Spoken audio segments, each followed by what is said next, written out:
Cái nhà ngoài cùng ở hướng bên thôi. Đây để tính. Mình sẽ rồi nha mọi. Dạ. Không. Rồi đang hồn máu không ping nữa. Sao mà nghe. Tai nghe không? Tai nghe. Ra ngoài ồn lắm.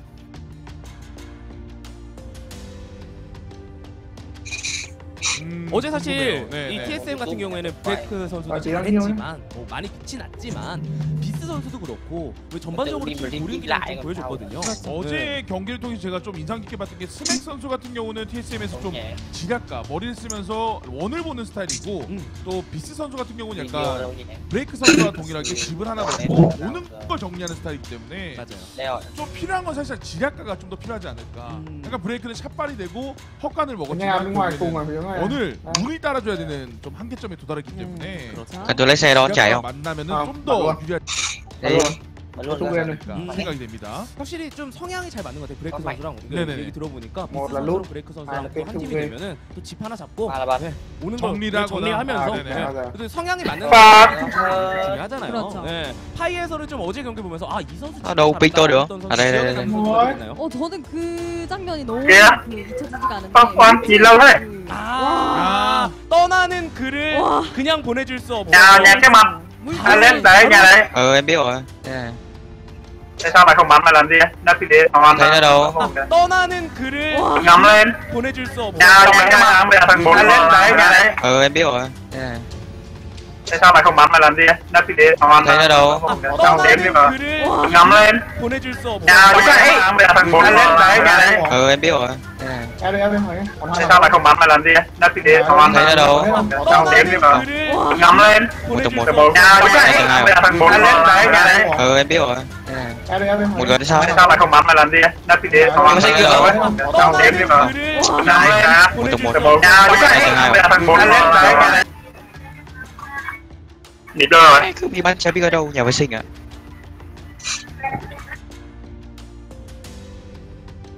Gì anh? Lên. Tôi hết xuống cái này thế. Tai nghe đi, bỏ tai nghe về túi anh.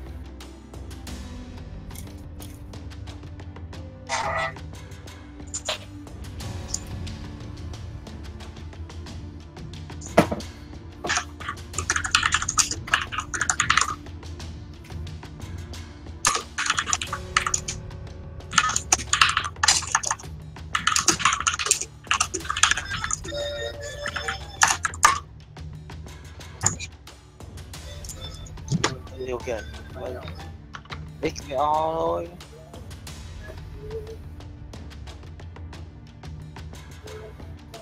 Gì? Đi mà.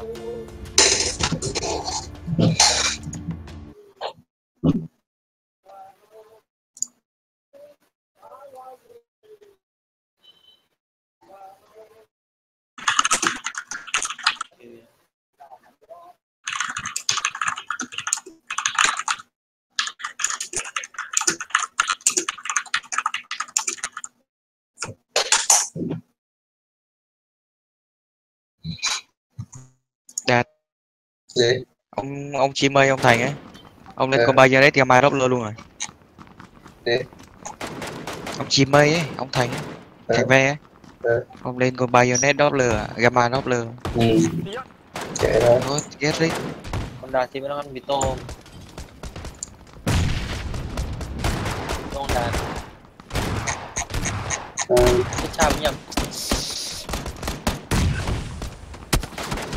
Browser đấy là nghe.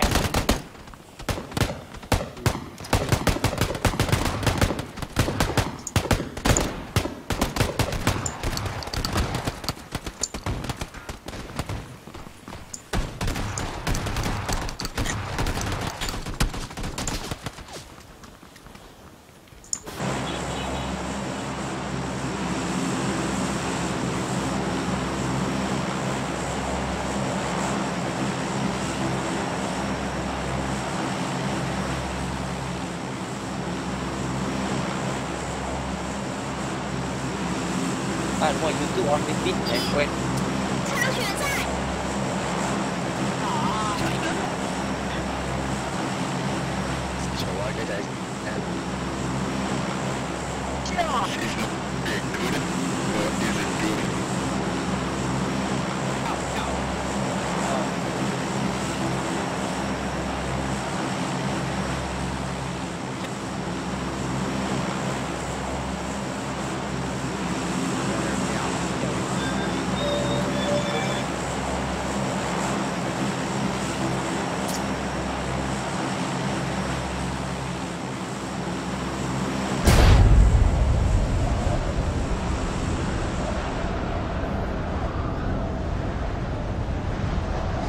Ê, có AFK này, đều xử AFK không?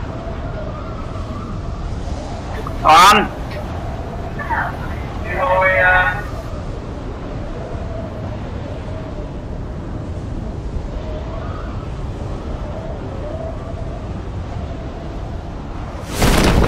anh em đi đâu ấy? Đâu, để em xử AFK cho. Tôi đi đây. Có hai thằng bị AFK này. Có một team kìa, hello quay lại đi.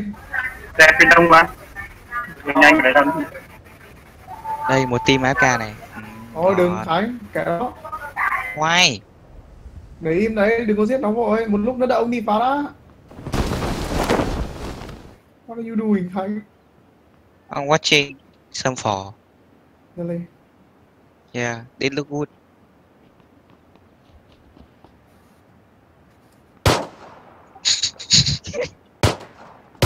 Okay, Goober. Wow. Lút ham.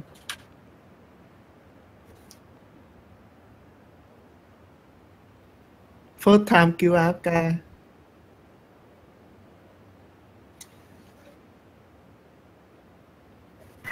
Nó bắn tao rồi. Giờ ly. À đừng vào nữa mà, ra đây. Tao rồi. Rồi thì you dead.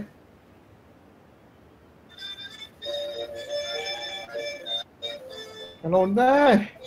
Wait, my god. Is that Tom and Jerry? Must be Tom and Jerry.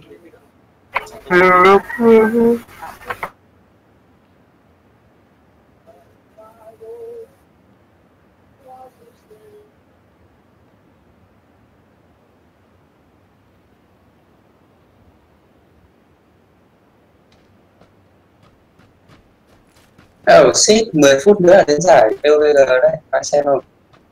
No. Không, Why? coi. Đây đây. Đấy. Quay coi. Goober xăm lon đấy anh ơi. Vì có ai? Khánh vừa thôi. Ở đây có người đi thép. Không có trốn đợi tí, không có xe luôn. À, ông biết cái giải Battleground nó cho gì không? Cho cái. Cái chảo vàng. Oh my god, it's very good. Why?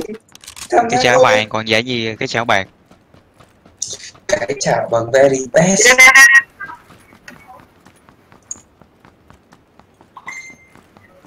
Anh lên. Chưa.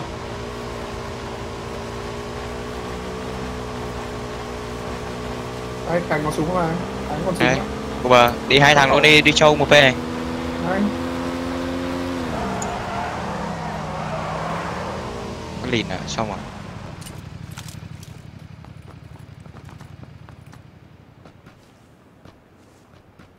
Ờ.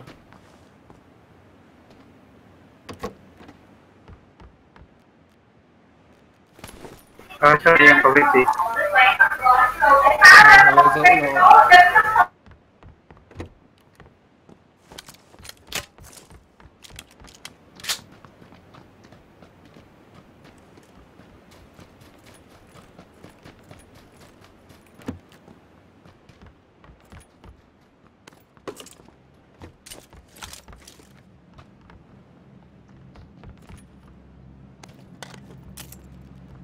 You heard that?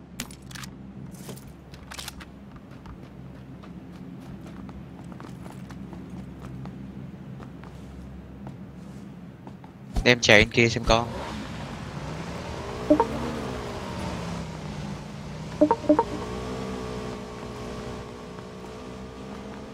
Wow, chạy mình luôn.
Đây không có xe rồi.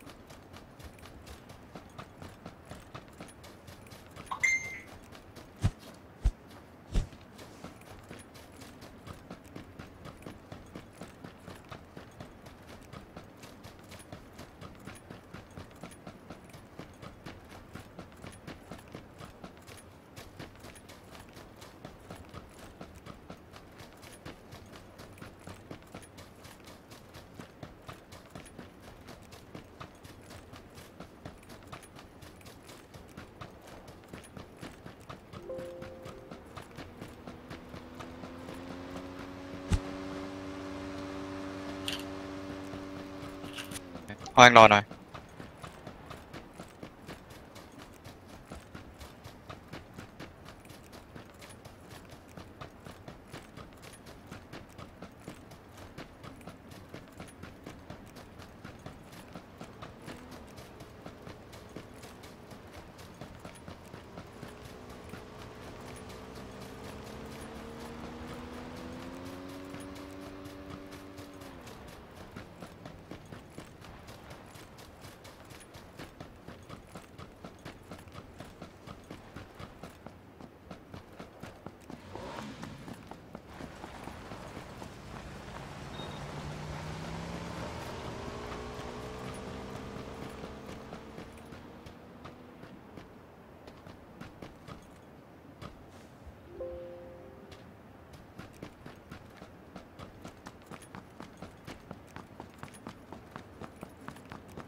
Ok, trả tiền sale mẹ. Fuck you.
Mày đi đâu lút đây ta?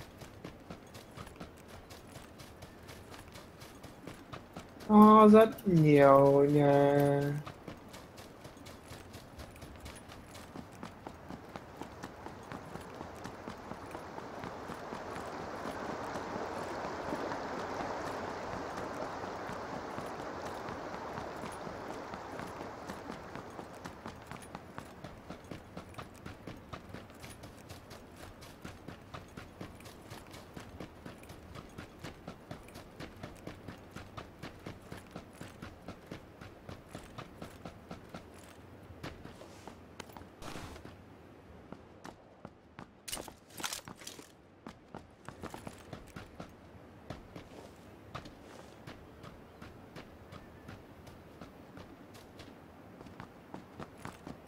Rosok chưa lút này.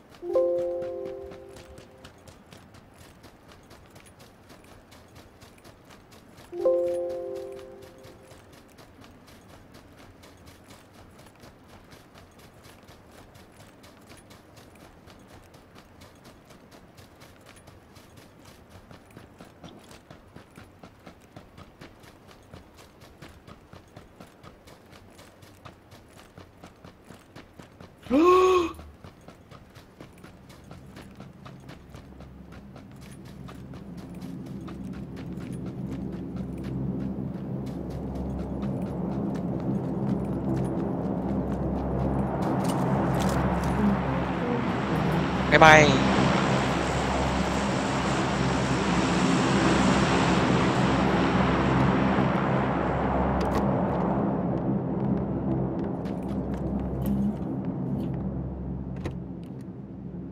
Rơi ngày gần, let's go, let's go, let's go, go for thing.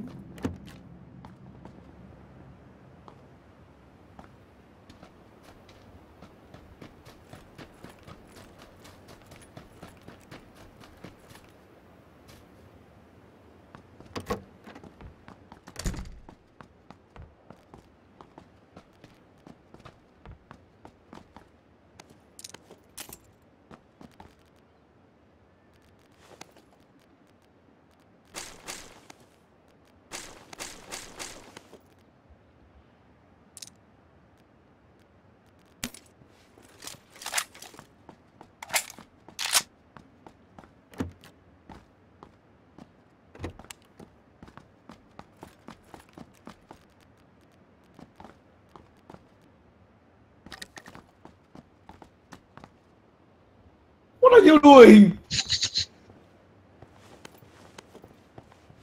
Reaper Reno.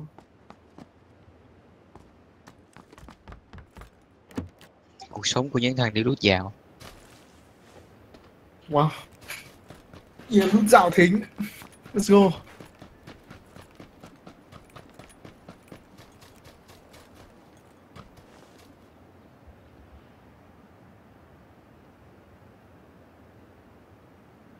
Thấy ngay sau Nhà Trắng đúng không? No. Far away. Rồi mà nó lấy rồi, thôi con một chiếc Dacia luôn. Con này không ăn được đâu, không ăn được đâu. Bắn luôn. Thấy chưa? Thấy nó rồi.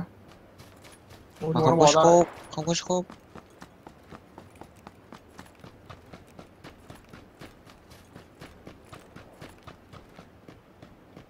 Này. Nó chạy đây này Khánh, nó chạy đây à? Thấy. Bắn ai ở bên kia cầu ấy. Trốn. Trốn đi, cứ trốn đi. Nằm xuống nó không thấy đâu, nằm xuống nó không thấy đâu, nằm xuống. Em đi Khánh, em đi. Wait.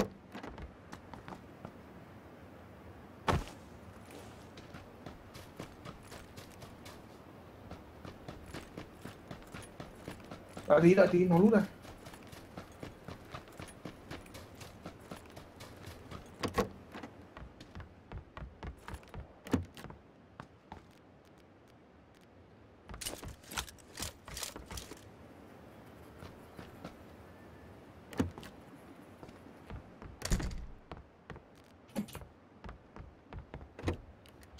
Khánh đâu rồi?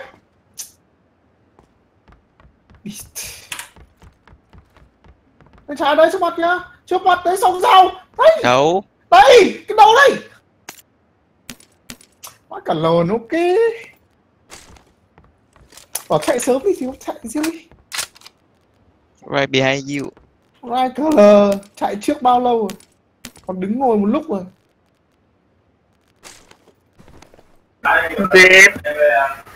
Hello, shut the fuck up.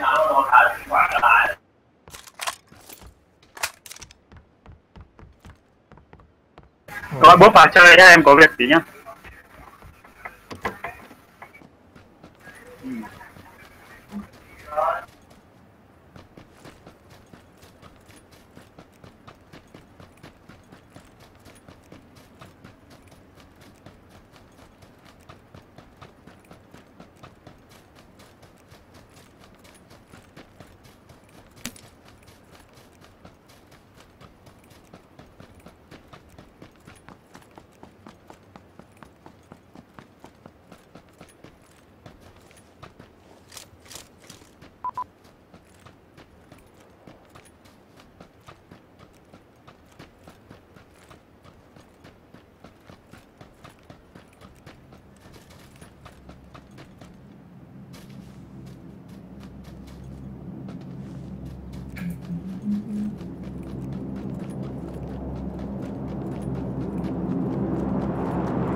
Gazer đâu rồi?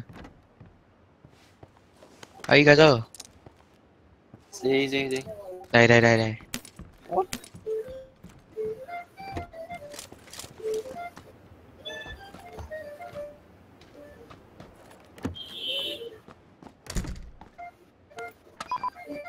Mới hả? Mới. Shit. Oh my god, sao good.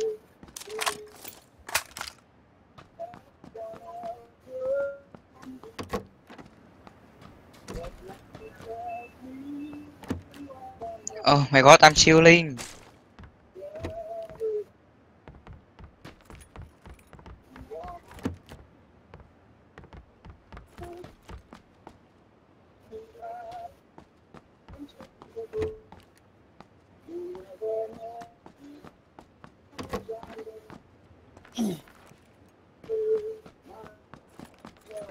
I got this better than you năm. Wait.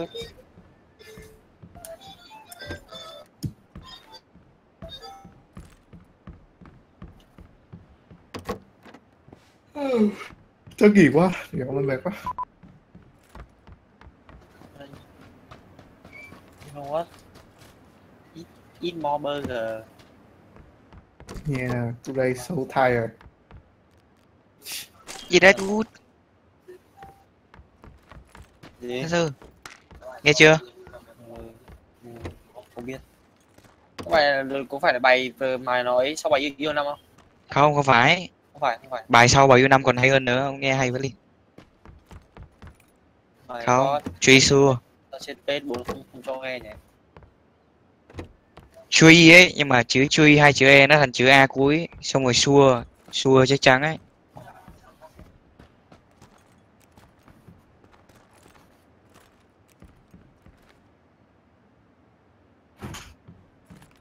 Mệt vãi rồi.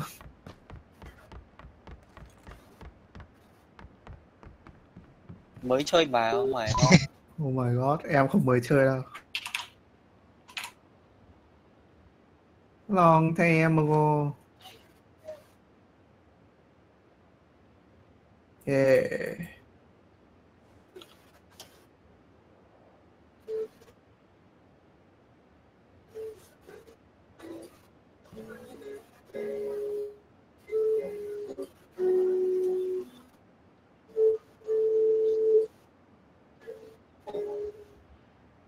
Nó đang nghe đây.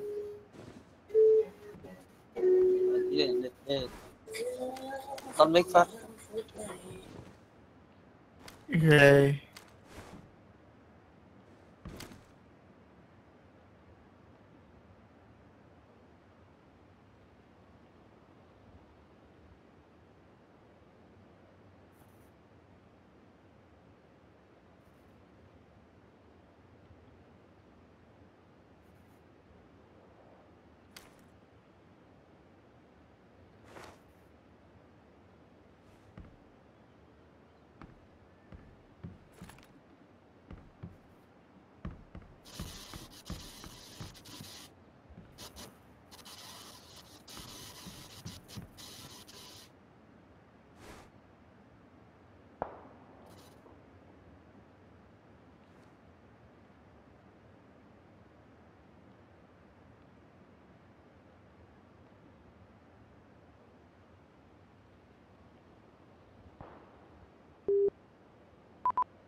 Gì vậy?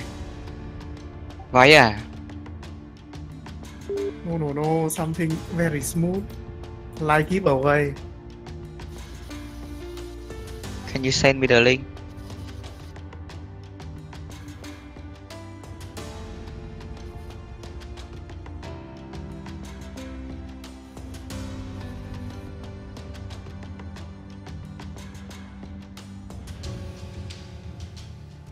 Oh.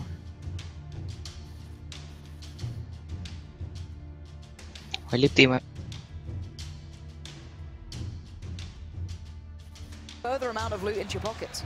And then overall, we will be seeing the same point system as yesterday when it comes to standings, but for individual kills, it will change slightly. It will be 4 points per kill, so a reduction from 1 from yesterday. Now, once that's all said and done then, you know exactly how this thing is going to work. You know how these players are going to be playing. Let's take a quick look back at yesterday. We do have some highlights to show you guys. Some of the kills, some of the frags that all went down. But one thing I want to touch on mainly, Evermore's play style. It was very different. It was also very clever. In theory, nobody killed Clevermore. I like it. Hey. Stole that from someone in Twitch chat, so. Nobody actually killed him apart from the circle. which is interesting. And you can see him taking down players like Ninja here. He actually did very well. The guy is talented. Now, if people don't know who Evermore is, out in Korea, he is one of the better players in Overwatch. The guy is not like some random guy who just turned up and gone, I'll play that system for the funsies. No, he's actually a very talented individual. So if that comes through today, that's something to look at. He certainly did play the system well. But yeah, yesterday to me was just players getting warmed into this. You're going to see the kills coming through that I know a lot of people were getting into here. And Ninja again, he's just had some real rough games, to be completely honest. There's Evermore again, holding his own. He's very, very good. So don't underestimate him just because of the style he brought here. I actually love this kill from the boat as well. So well done. Actually, the precision on this shot with the 4 times, it's pretty spicy. Not gonna take, but yeah, that's the reaction I'd have had. But we saw some great moments throughout this game. This was the final one that actually came through from Evermore in that game. He played it well. He allowed I think it was the TSM guys, or Liquid guys, excuse me, to battle it out in that one compound that was left within the circle. And then he took down the winner with some good positioning and good mental approach. I mean, there can be a lot said for turning up to a gunfight last, you know. Turning up, you've got plenty of meds. They're going to be weak. They're going to be coming straight off the back of a fight. That last player at the end, as you mentioned, after the fight was done, he had no idea where Evermore was coming from. He just crept up behind, took him down, and got the W and ended up being as Solo's champion. Now, the bigger question is, can they transition this into duos? You were talking about Ninja, for example, going for some risky plays, going for some kills. The man's an aggressive player, but he's going to be now playing with his squad. And remember that Luminosity Gaming, as a team, have been playing with each other in arena-style games for quite some time now. Can they bring this to the floor today? Can they bring it to duos? We're not in squads yet, but certainly, I think this kind of style, this teamwork, will suit teams who have been together for a while a lot better. But then, on the opposing side of the fence, you mentioned the people who have qualified, the invited teams who are surplus to this. There's some really big, nasty names out there. Yeah, Rocket Esports to me are the guys that I'm going to be keeping my eye on. See how they do in the grander scale of things. See how they compare to your TSMs, to your Liquids, Đến stream của giải ấy, có link ấy đấy. Link GA đấy. But again though, the community aren't just favoring these guys. I'm seeing a lot of shoutouts for Vicstar coming in. Ninja still got support, Stody as well. The Mythic guys, the Lex spam was real for a while. And credit actually from Mythic. He did very well just mà GA cái gì dễ chúng không? But he got plenty of kills. He was certainly in the action for a Gamescom. large So there's a lot of names we're looking at here, and I do think this might play better to the team chemistry, but we also might see just people being more confident with this and comfortable, because let's be honest, most people...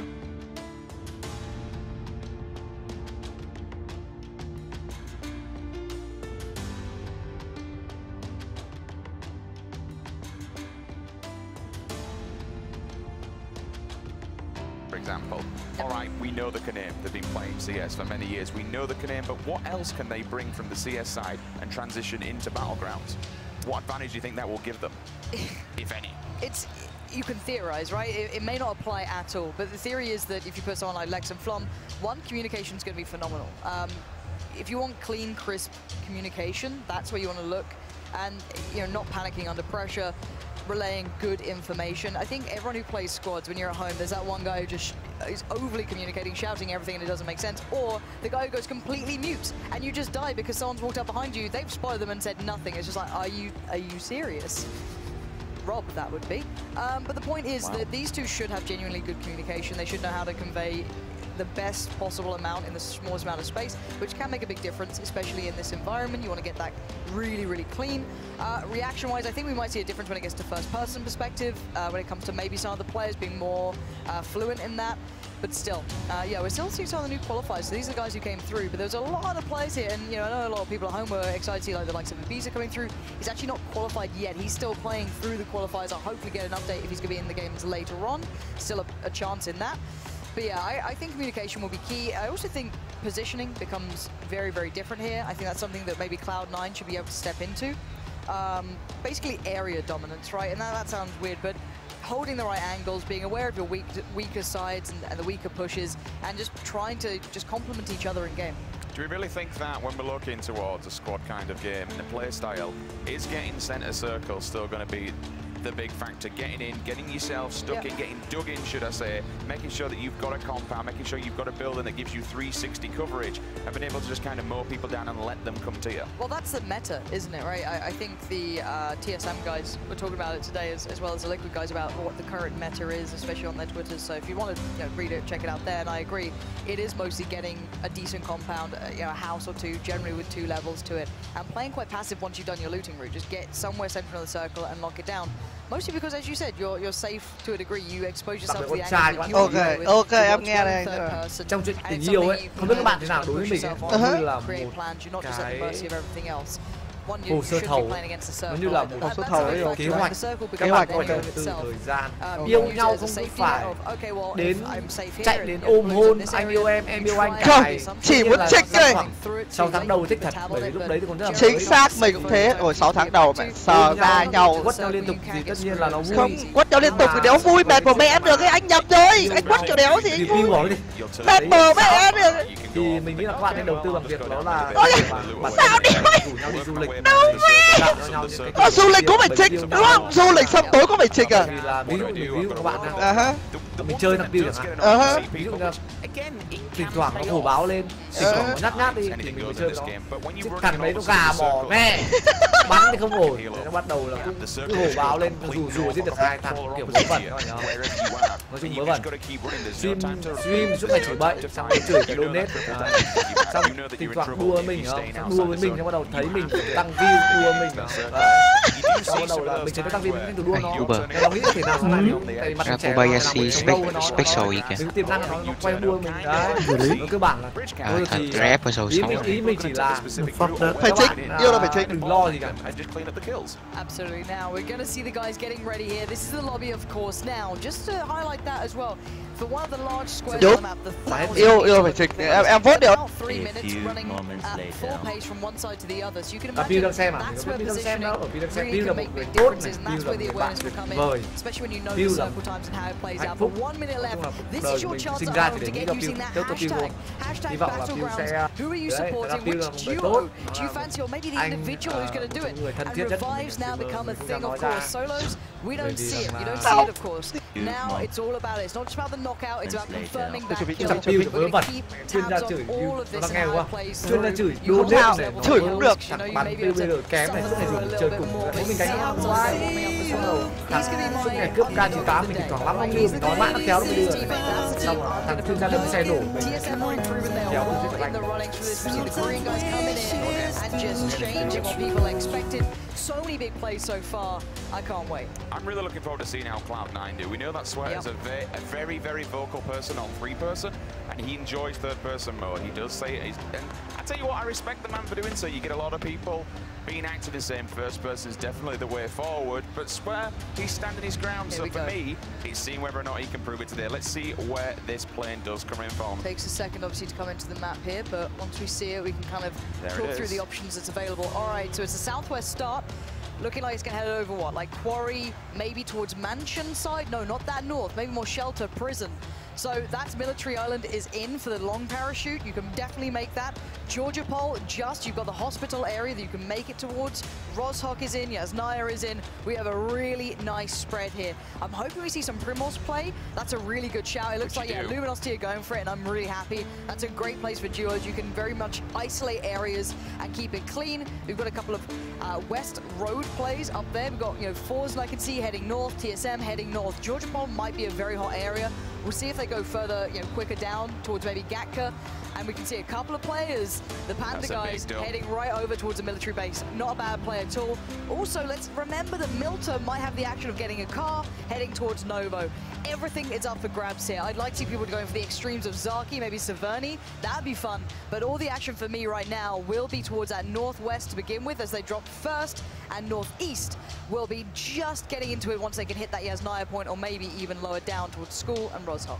Well, unfortunately, I do have to disappointingly say we do have to restart this server. Oh no! Why have you done this? I do apologize. We do have to restart this server just as several people are making their way down to military base, so we will bring this back. Apologies, guys. We need to make sure all the players are happy and make sure this is all fair and done. So we'll get you an update as to exactly what's going to happen next. Give us a few more minutes and we'll get this server rebooted for you guys as quickly as possible. But as you mentioned, there were several viable options there. That was a really nice drop. Yeah, where do you go from there? I mean, you had the center, people can make their way up north if they wanted to.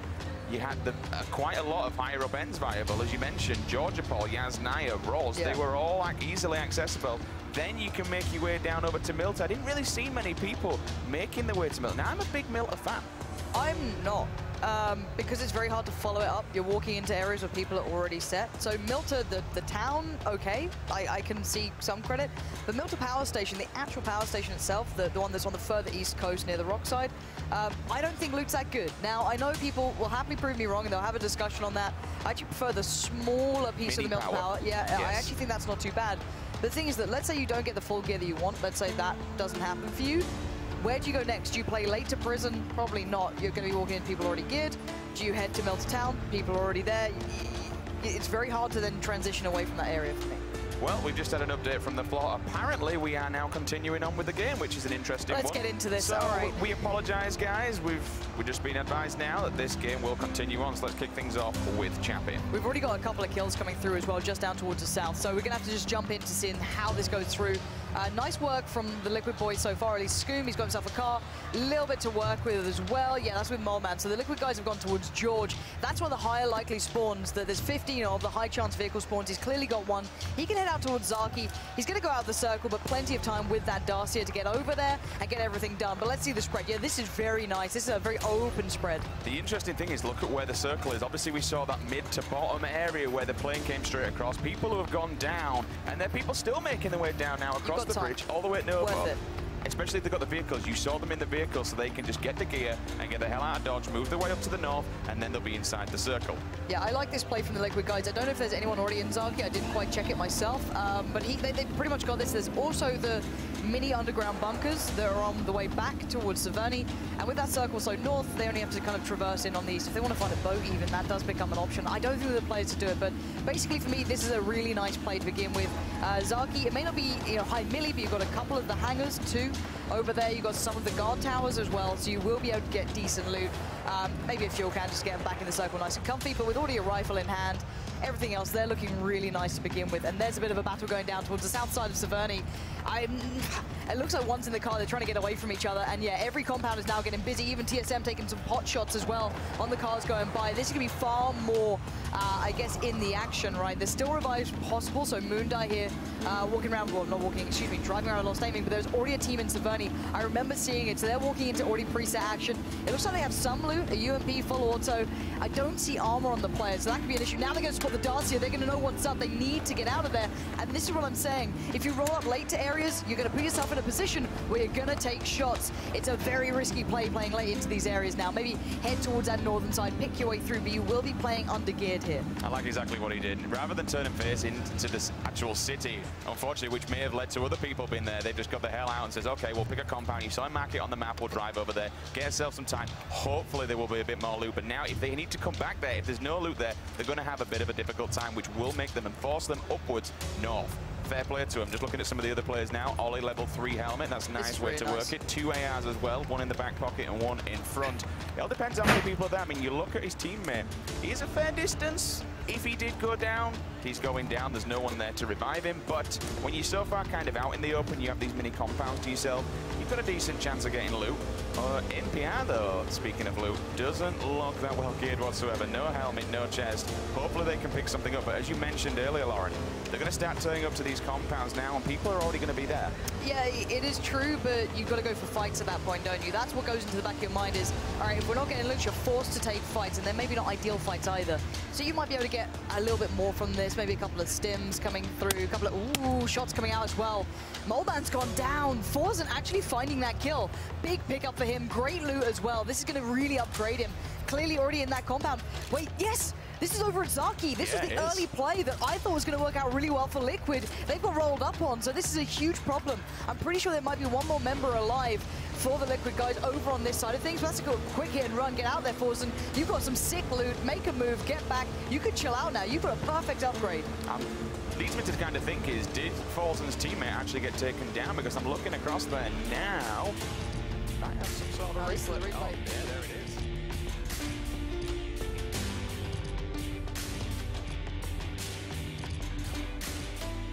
Really quick play up north. No, we're going to try and get some more POVs for you guys. There we have it. We'll jump back to Panda. Yeah.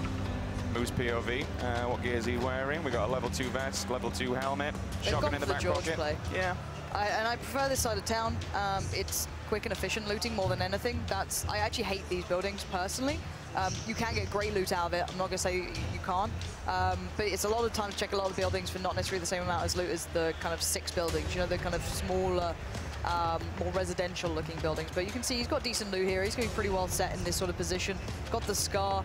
Got it pretty well set. You've got, what, a flash hider on it, angled.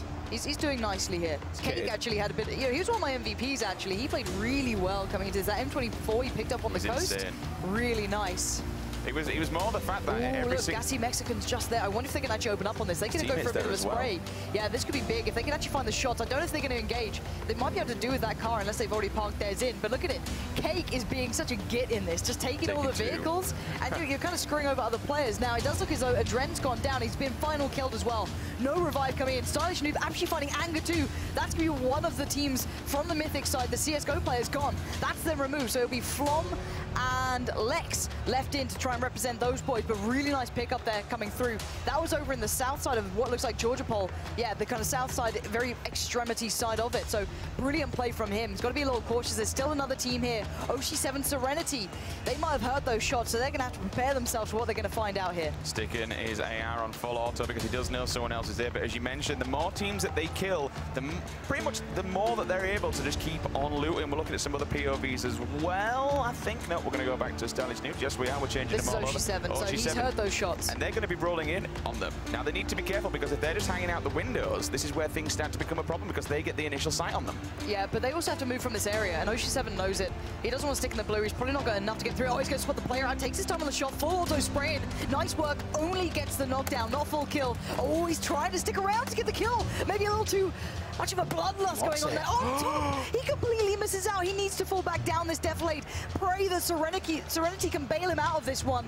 But now, what does the player on the roof do? Go for the kill or go for the revive? This is the options that now become available. You mentioned the options, though. I mean, you looked at it from that point. They are getting him up, but he went for the kill. He actually pretty much got a little bit too greedy, as you mentioned. You were quite surprised that he was poking up. He didn't know the player was on top of the building, which is fair play, but it's whether or not that tree's going to give himself enough cover because two of them can just push down. But as you mentioned, the defilade is there. They still have the height advantage, and he's going for another crack. He's going to lean over this wall. Let's see what he can do. If Serenity was quick enough, she should be able to get there and be hidden a little bit by the deflate and a little bit by the tree, but he's got the nade in hand. He knows what's going on. He knows the 1 minute safety. You've got to be careful, though. This could be a double kill. Oh, no. Oh, God, the nade's come through. Does it land? It goes a little too far, but he's back up. He's running. He needs to stim up himself and heal. The blue's on the way. The full auto spray comes out from the Scar as well from the high ground. This battle is going to be tricky for them as well. Oh, lovely shot. This guy, Stylish Noob, has got some power to him as well. Serenity's now down. Oshi7 has the option. Do I go for the revive? Do I need to lay down fire? How do I get out of this? He's at such a disadvantage. Needs to land a shot. No, he's gone.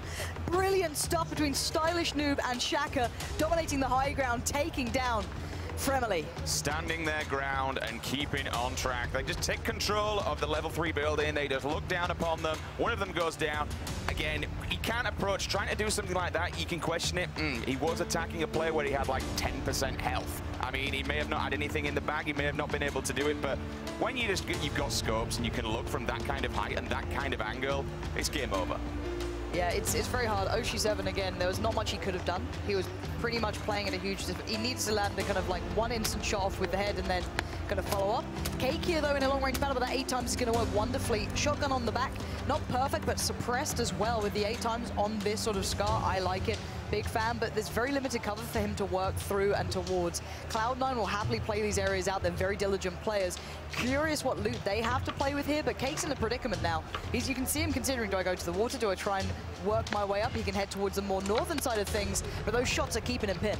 That's what they're doing. They're just picking it to say, okay, we know exactly where you are, my friend. There is no point in trying it. One person's going to go across the bridge. Can he land some shots off? He's looking for blood. He scopes in hard. I'm not seeing any blood whatsoever, but he's leaning those shots, trying to get the bullets. They do turn on a pinhead, so none of those will count whatsoever. But a Scar with a silencer and an 8x scope, it's a very, very nasty weapon. If he gets lucky, and if one of C90 try and poke, try and get a pick, he might get lucky and find one of the heads, but it's whether or not they show themselves. They've got the building. They don't really have to do anything. We'll take a look at the game right now, Lauren. But they also don't have suppressors at the moment, so they're the ones making noise, whereas Cake and the other guys, they're actually okay at the moment. They've still got the suppressors, so he can take these fights without being too worried of the other opponents rolling up on him. Generally, you're not going to be running through that area anyway. There's a little amount of escape because they still have, I think, the buggy in form. I think we saw earlier Cake trying to shoot out the tires, so it limits them to being stuck here. But there's plenty of escape for Cake. He doesn't need to stick around for this if he doesn't want to. Sweater only with that level 1 helmet as well needs to be a little cautious, but oh my word, breaks down, taking a fight here as well. He's got his teammates still up, so he doesn't get knocked, but the helmet gone. Clearly a headshot being landed. Now he's still safe. The circle's pretty convenient for him, but he needs AIM to help him out here. He's looking around the corner. He's also very cautious himself. He will back around the wall, just give himself some cover. MPR is going to move in. It's whether or not he knows where this other player is, just looking down the barrel of that wall. If someone banks him, unfortunately, it could be the end. He's so cautious. He knows exactly that this player is on the opposite side. Break's obviously following, giving him the information. Break Wait, is it the other TSM team doing this? I didn't catch it. That would be rough if it was. I think it was. Okay, so Break's safe to revive. At this point, he's going to try and, adjust the free look so he can spot the house push if required. Now, they've got a Car 98, so hopefully at this point, Break coming back into this will be able to actually take a bit of a fight here and maybe return some fire, but without a helmet, you're jiggle peeking like a champ. I don't even think he had a scope though, Lauren. I mean, I could be wrong here, but I was looking at both of his guns. He's got the UMP and the Car 98 in there, but there were no scopes whatsoever. He may have been able to take one himself, but as we hope on board with Ollie from Team Liquid, he's down. Unfortunately, stuck between a tree and one player just hanging around the back of it. Whether or not his teammate's in a good position, he is running parallel to that tree to give himself that cover, try and get him up, but look at this, here comes Hayes. Hayes goes in, he gets the lean, he also gets the taps on one player. He's going to be able to get Ollie up here, but he needs to be careful of grenades. He's done the damage to Julia, he's forced her back. Yeah, exactly. You're hoping that there's no nades on board, and it's also enough time that you'd hope the opponent now will take the time to heal. She's also considering, can I get my teammate back up? Is he? Yeah, he's out. So Outsider's actually still alive as well. He's my dark horse in this one, but Sequisha goes down, a real shame. The guy he would put on a show before, and sadly almost no meds here on the other side. Julia's working with so little, and my word, she has a mountain to climb. Single fire still as well, wants to keep it controlled, wants to tap away. Nice approach, keeping away from the tree to allow herself a little bit of time to work back in, and now goes for the heal. Oh, you can see the nerves, you can see her wanting to get the revive, but scared to do so. Personally, I'd like to see that she's got a grenade on her belt. She should be throwing that thing and forcing them out, especially when they're coming down. We're going to hear a plane going by as well. She will try and run out. She does unfortunately fall. He picks up his second, wiping out the entire team there. Now we're going to try and loot a med. There's going to be a grenade on there also. But now I think they've got a little bit of time to play. Two more players as well. I'm looking at pretty much two boxes. We've got two loot drops next to one another in a very close area. So look for the crunch coming in around the center of this circle. Players will be looking at them, but they do look at first glance, kind of look they're in no man's land. No real cover. Again, we'll have to go back and make sure that what I'm saying is absolutely correct, but it didn't look like they were in a very particularly good spot. As we do stick here with Intel, just getting some information. He's got a DAC looking through the portholes of this shack, just making sure no one's around because, all right, you've got 360 cover in a shack, but once they leave here, they've got to do a big run through a very empty field. And his spray's coming in. That's interrogate. Nice work. Lovely control as well. The car's going to continue going. You can see this guy very, very diligent here. But out in the open, he's going to take shots himself. He's given away the position, run the dinner bell a little bit. He needs to be careful to not take too much damage. Fall back in heal. He's done work already. Knocking out a player out of a car always screws people over. And you know it's awkward for them to try and do anything. So again, TSM now losing out on players. He will fall, but again, he'll stand his ground and make sure that if these guys want to try and get out of this shack, he's going to be able to get some sort of sight lines on them. Meanwhile, there's still a battle going down. Cake's still stuck in this corner. He's not moving. Fair play to him. If he knows C9 are in there, then why? In fact, is that one of his I don't know if that's his teammates. I don't think it actually is. that his teammate's body? No, he's not. So he killed someone coming up on the hills there, down the rocks. Now he's going to get even more gear, and he's still got that 8 times, I believe, inside the bag. So red dot on, if anyone wants to come up close and personal, which clearly has happened. But still, look at C9. This is going to be a stand-up for quite some time. Yeah, this is going to just carry on. They both have the same theory here. Andy going down. You can see Chappie still in this one. The Cloud9 boys doing well on both fronts, even though one team is a little pinned in. Just trying to be whittled away out. It's all about longevity in duos here. Let's have a little look how this is going down. Look at this open area. There's actually very little cover in this sort of area. This is one of the solo houses towards the top of the hill, I guess, leading up to Stalba. It's a very, very strange area. You're using a lot of deflates, and you're hoping as well for 4 times, 8 times Car 98. That's what you need in this. It doesn't matter if you have it on the rifle, but you need it because you're open ground. A lot of high ground going to be dominated. You can see already Stalba's going to be a little bit of an interesting issue. And all Unroot's up there with the Haze, with Liquid and Haze up there. We've got a lot of teams moving in towards this. There's the other guys for Liquid. Scooms just down there, spotting out, spots a Darcia, lets a shot fly. That SKS hoping for a hit, but doesn't seem to have found his target. Moleman is dead though, so he is on his own, unfortunately. Level 1 helmet in tow, still trying to take some pop shots, lean those shots, try and get a cheeky one as they're moving around in the Daz. If he does land one of those, it would be amazing. Meanwhile, Daz knocks out Obang down in the kill feed there. We're moving on with Lex. Oh, he's got a nice little, you know, the AWP setup almost, not the AWM, you know. Just bear with me. He's got the 8 times and the Car 98. Loads of ammo with it too, and he's pinning players in. This is nice from him. Hard for him to back away, but he has the support beside him. That's going to be from Flom, so they can hold the high ground here for now as well. Maybe they can get a couple of picks or 2, and he can just about slide off those rocks. You'd still open yourself up. You can see the smokes going down. They don't want to lose out on this, and boom, finding the whole Panda team, it seems like. So he's being able to at least full kill them, not allowing a revive on 1. Now Lex going to go for a peek or 2, and they'll look up and over. See, trying to make this count. He does actually have the suppressor on the Car 90 as well, so very, very nice stuff for him.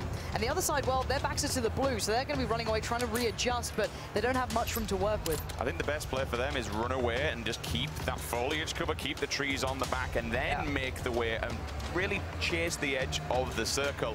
It's there, that's exactly what they're going to do.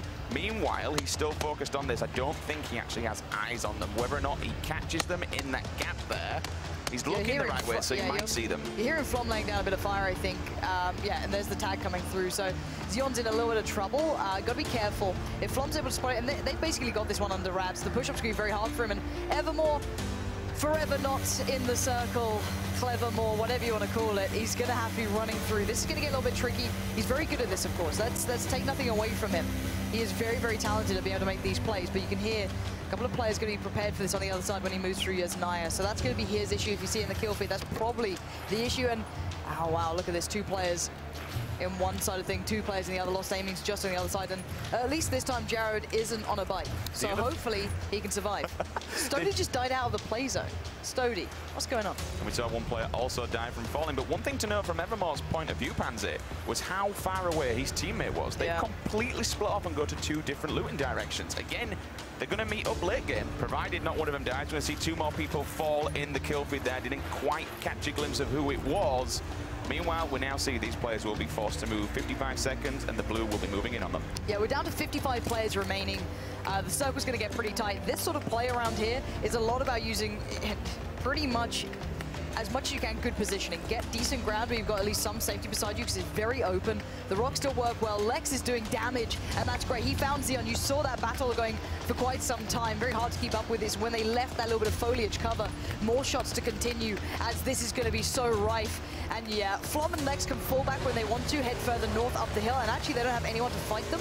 And now we're still going to be jumping on board with the Noble guys. They're going to be doing all right. They've still got the bike with them. They're making a lot of noise. This is, I guess, brave. I don't know why you want to give this all away, but maybe a quick escape is what they want to keep in mind. And they still have a lot of high ground. There are players above them in Stalba, but for now, they can kind of relax a little bit and just watch out. That's all it is. Just get the spots. You don't even need to engage all that much either. I mean, yes, it is a quick escape, but there's also the issue with the bike. When you're driving it at such a speed, if someone sees you and they're good at leaning the shots, you are going to go down. There's no defense from any of the vehicles whatsoever, and I believe this is the kill from... That'd be Lex and Flom. Lex and Flom earlier on with the Car 98. Yeah. So he just tagged him up as he's crawling on the floor there, and they are still alive and still in the game. Moleman is still dead, as you saw earlier on. Scoom's still alive. You can hear the shots, though. Forzen's still kicking, right? He was one of the players who did very well early on. We saw, from, you know, one horrible position to another, you were kind of screwed no matter what you did, and we love a bit of ragdoll action, just slowly flops down. But Outside is the guy I want to keep my eye on. He is one of my MVPs in this. I don't know if he's still got his teammate up. A very good player individually. I've only had a bit of a better scope here, Yoonryu, but working with pretty much just the red dot, still in a good spot in the Wizard Tower. Circle's closing in. If anything, it'll play to him better now at this point. So we'll see if he can maybe make this position work for himself. You always will be focused, but you have so much cover to work with, so it does still work very nicely to your favor. Chilling in the tower, just waiting for anyone to wander by and happily take them down, because you do have the height advantage. You do have the cover as well if you need to drop behind the wall and lay down. But he's got eyes on the rocks. I believe he knows someone's up there, or at least are waiting for someone to crawl down. Everybody on the fast side of the hill as we enter this one. Several people now moving in. We're on with I Am Lucy. She's making her way in with the buggy. Going to be making a lot of noise though, and she's only half health. She is stimmed at least. That's going to be keep on ticking while she's driving. Oh, there you have it. And you can see the reaction. Gone. Oh no, the spin comes in. She has to get out, needs to get cover. Hope she can get down towards the defilade. She needs it. One shot will do it. Stylish Noob takes her down.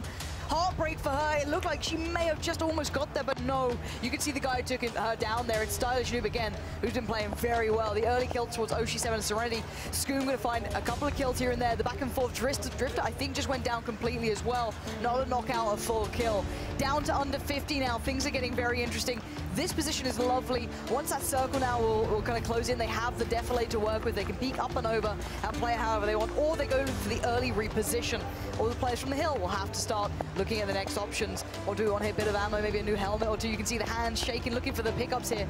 Needs a little bit of the meds. What does he have so much of? 15 bandages as well. A lot going on. There needs to get rid of some of the attachments. They take up so much room, so going to put some of that 5.56 in. Got loads of 7.62, which obviously does take more space up in the backpacks, but a worthwhile switch out, and you know you can't drop it if you don't have the room in the backpack. Gotta love the system.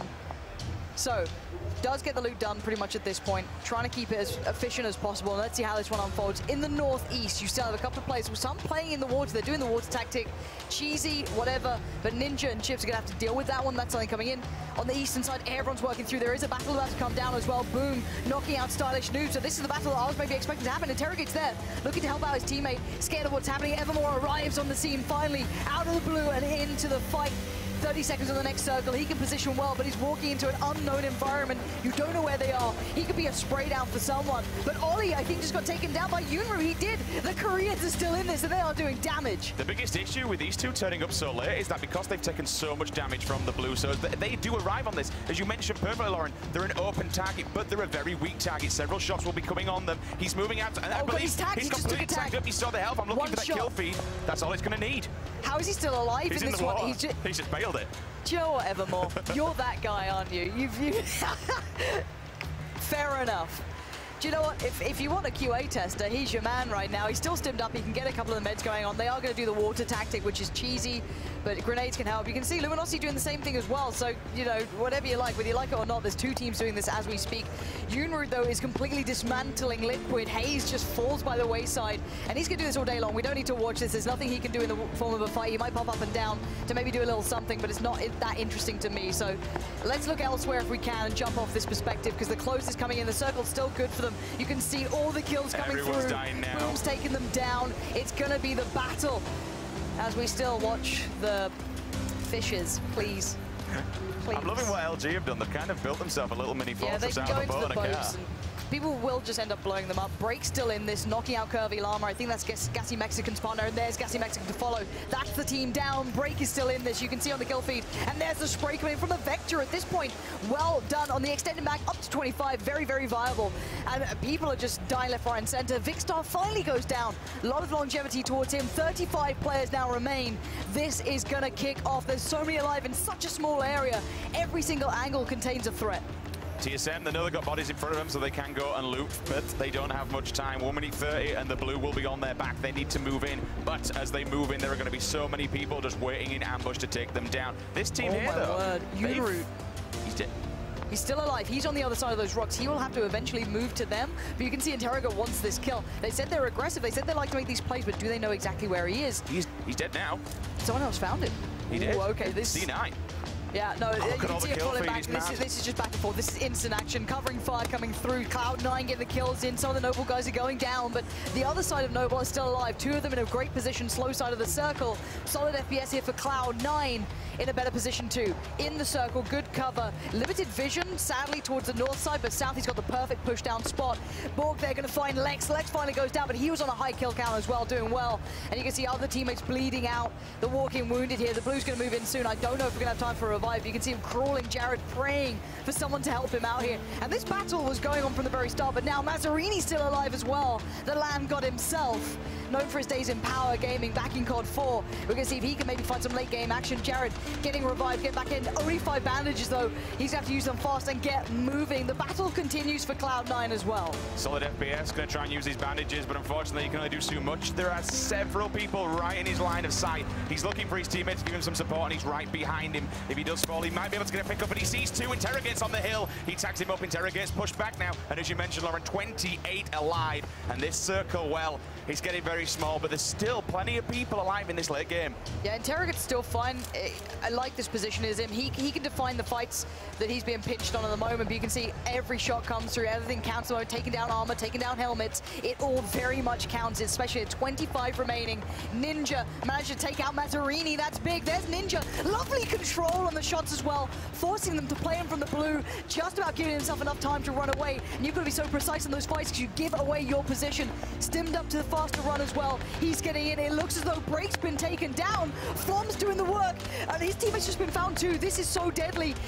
Mazzarini's teammate from the grave essentially is still trying to make this costly for the Luminosity guys. Mazzarini did finally go down outside of the blue zone, and the blue zone is claiming victims here. Borg takes down MPR as well. Mithrin, oh, he's going to take down Strat. We'll see One Shot Girl also falling down there. This is where everything starts to get wild. We're moving into the top 10. Chipsy will die. We saw Ninja walking away from him. He says, look, go mate, I am completely out of this one. And now they're all starting to get kind of lined up. 2 players, though, they're about to meet one another. If they look to the left, if Solid and Chappie turn around, they do have the hill though, they have the height advantage, so neither players will be seeing one another. But now, turning up to the fight, a lot later on we saw Sweater and his teammate, they were just sat here, him and Borg, but Borg has been getting a lot of kills. Borg, remember, is the replacement. Borg is the guy that was drafted in, he's the stand-in.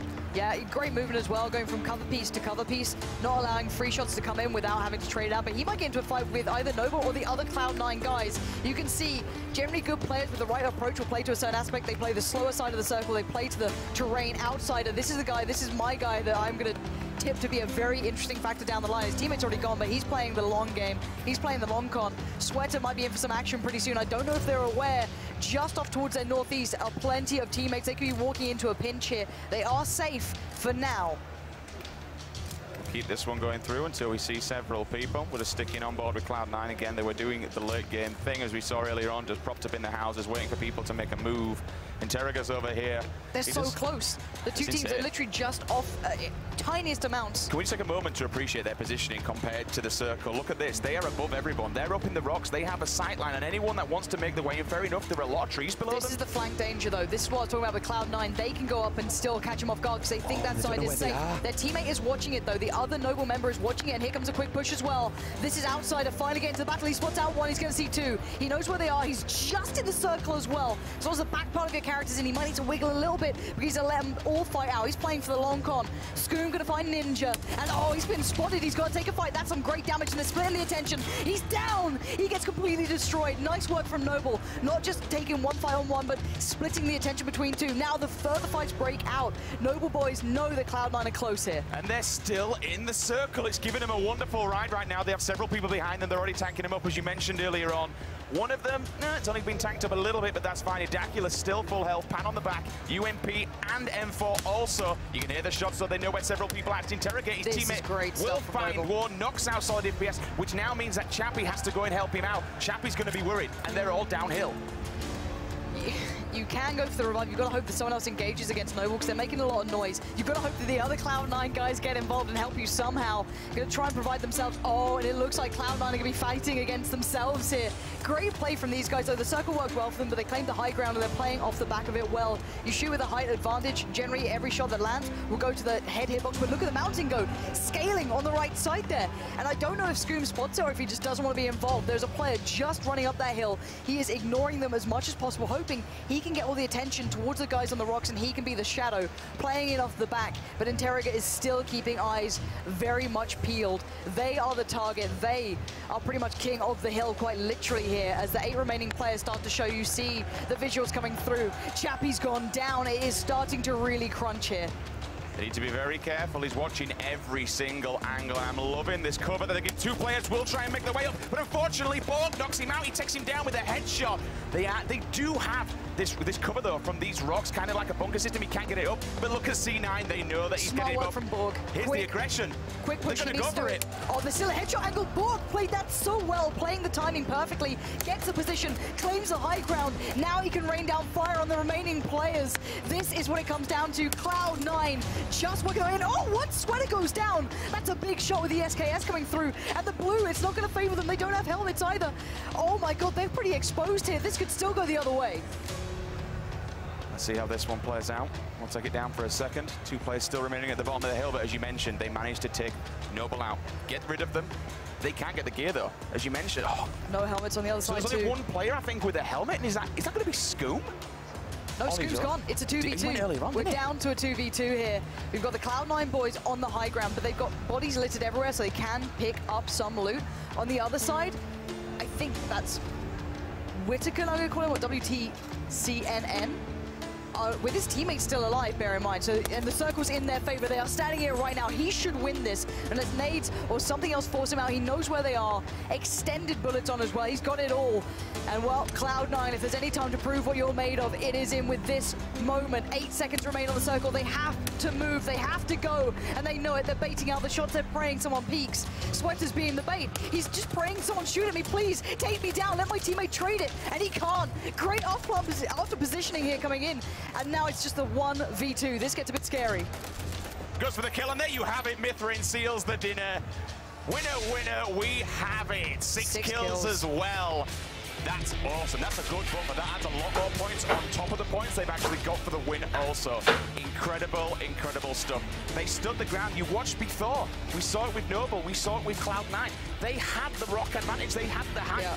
But as soon as that circle moves, we then see the guys at the bottom who can just say, okay, boys, you have to make your way to us. You have to come to us. We'll sit here. We'll let them bring the fight to us.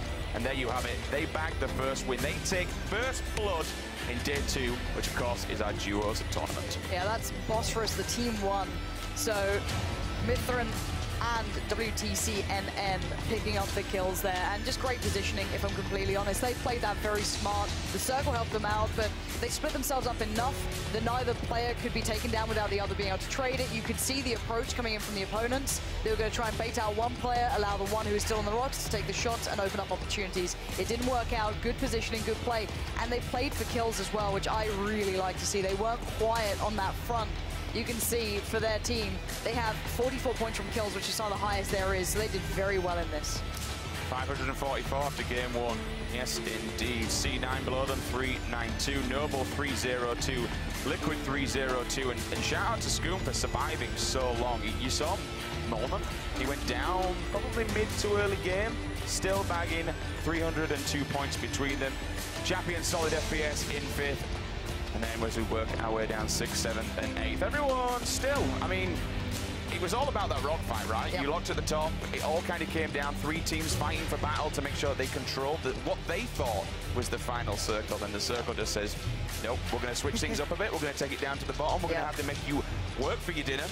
Hey, the guys at the bottom, again, still with no helmets, but being so aggressive, sticking out, and well, there was nowhere else to go but down the hill. No. So I think that's enough from us for now. I think we're going to take a second to kind of review everything ourselves here. But let's find out how that felt on the floor there over with Mithrain and the guys for the interview. Yes, I am here with Mithrain and WTC from Team Bosphorus, all the way from Turkey. How are you guys feeling?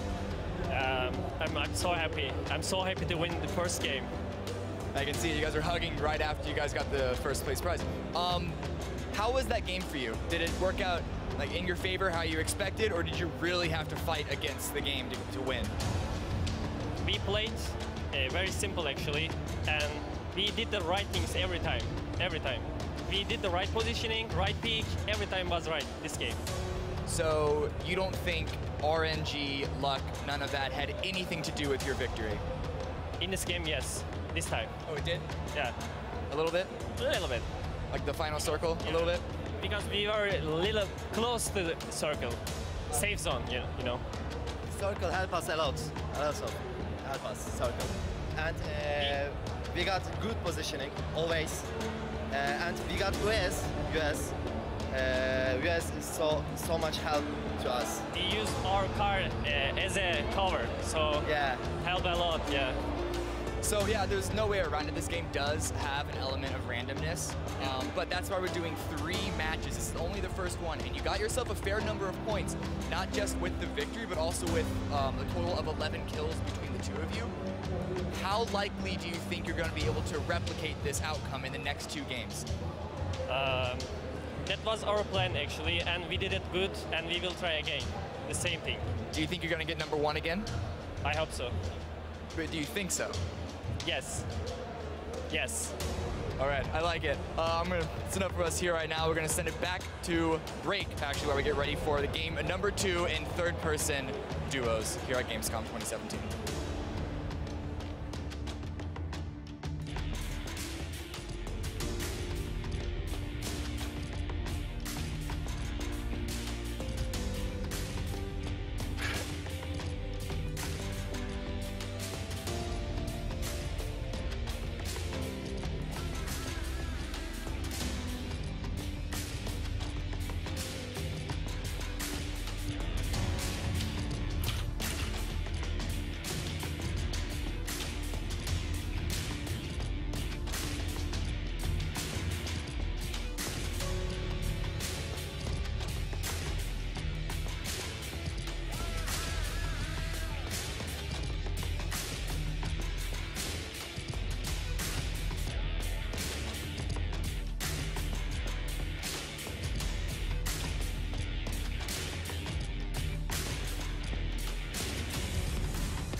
You guys are. Where's the other?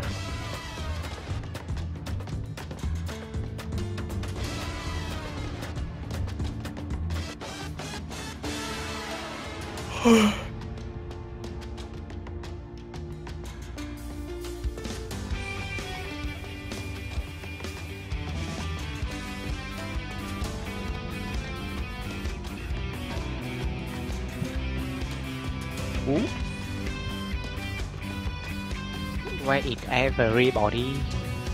Come on. Why? Shut the fuck up. Why? Why? Mình đi ăn thôi. Luôn về giữa đi ăn thôi. Yeah. Really? Yeah. Quay ít đạo nhạc boss. Chịu Samon mà. Kéo ra boss được. Restart. Còn một con boss khác mà. Kéo restart được luôn. Đào nhạc boss chết rồi. Yeah. Tại thằng gì nào sát đa bạn thằng boss à? Kéo con Ayana mà. Bố anh gì đó.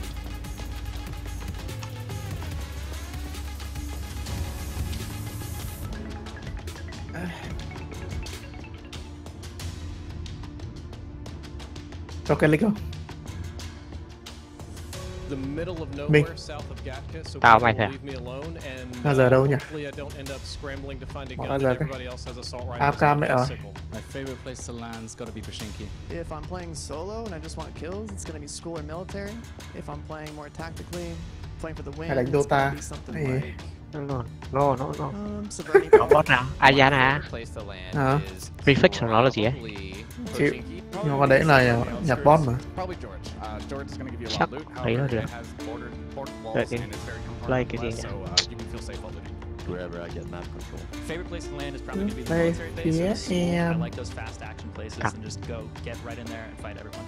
I'd say Georgia Paul. Georgia Paul is my favorite place to land. Bằng My favorite hết. place to land would be Primorsk or Novo. Roshnok, probably on the west coast. West coast is best coast. Make sure you go there. It's got all the best gear. Far away from everybody so I can loot up and then go to the late game. Military zone. Right in the middle in Rosshok. Georgia Paul on the shipping crates right there. I feel like it's one of the easier places to control, and it's a place I've practiced the most landing at. Milita. My favorite place Wow. is Nukta Hết đẹp thế. Pachinki. Lipavka. Wow, really 100 triệu. Cái gì 100 triệu? Case. Mày I tính. really like landing in Pachinki. Cả nước các kiểu. Đua 1080. CPU có lại dùng 6700. Why?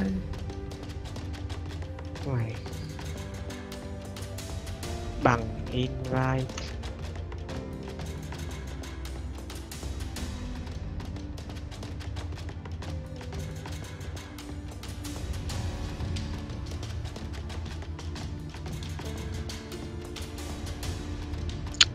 Đéo gì con này khó hiểu ai. Xem cách dùng ạ.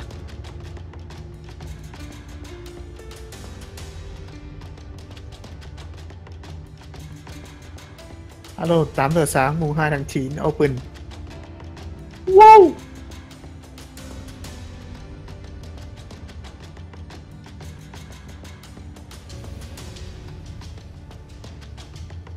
Hình như con boss này vậy cũng bật được nhạc luôn đâu. Thế hả? Đâu có mà. Từ từ để tao đi mẹ, tao invite con boss khác vào đây. Really? À đâu, tao đỡ phải boss, tao đỡ invite con boss ở đây. Nice. How?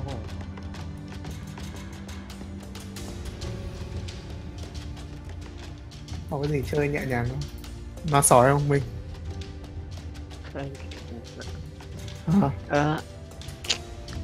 Từ từ để tao xem con này dùng cái nào á.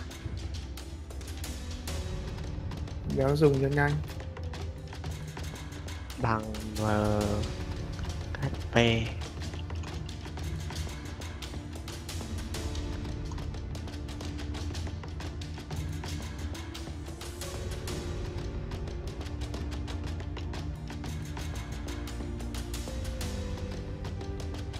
Yeah. Cái đi con mẹ sao mute tao thế? Chú đi đâu rồi? Thay mặt cho anh em Lạc Sơn Family, bé Cường xin có vài lời gửi tới chó tên Tùng. Địt cái lồn mẹ mày Tùng béo, cái thằng này là súc vật. Địt mẹ mày lắng tai mà nghe bố Cường nhà mày chửi nghe chưa? địt mẹ mày cái thằng con lạc bật. Nghe nhá. Trời đất xung quanh vạn vật sinh sôi, con mẹ mày lơ tôi, đầu xanh mỏ đỏ, gặm cỏ tay cơm, đầu tóc bờm sờm, khạc đờm tung tóe.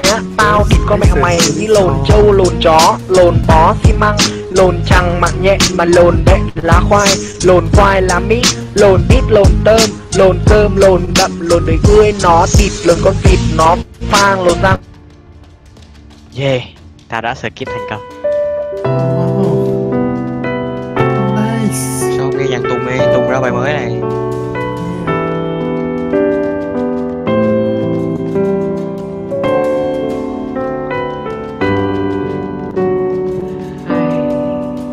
Anh cứ nghĩ rằng em không biết những điều anh làm đằng sau lưng em. Anh cứ nghĩ rằng em ngu ngốc, không hề hay biết những chuyện quẩn quanh, những chiếc hôn vụng trộm, những dòng tin nhắn mỗi đêm là lời. Hello. Em biết bây giờ anh đã Hello, có một người mới, nhưng em sẽ luôn dõi theo và lặng im như không biết gì. Em muốn thấy vai diễn của anh sẽ đi về đâu. Đừng mong em tin điều gì và đừng nói yêu em nữa đi, vì em biết lời nói đó đâu chỉ dành riêng em.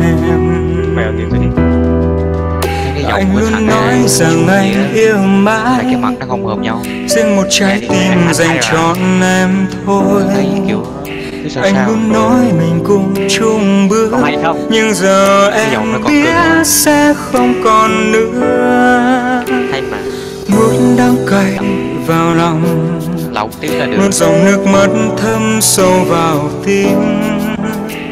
Em ước mong rằng ta sẽ kết thúc ở đây,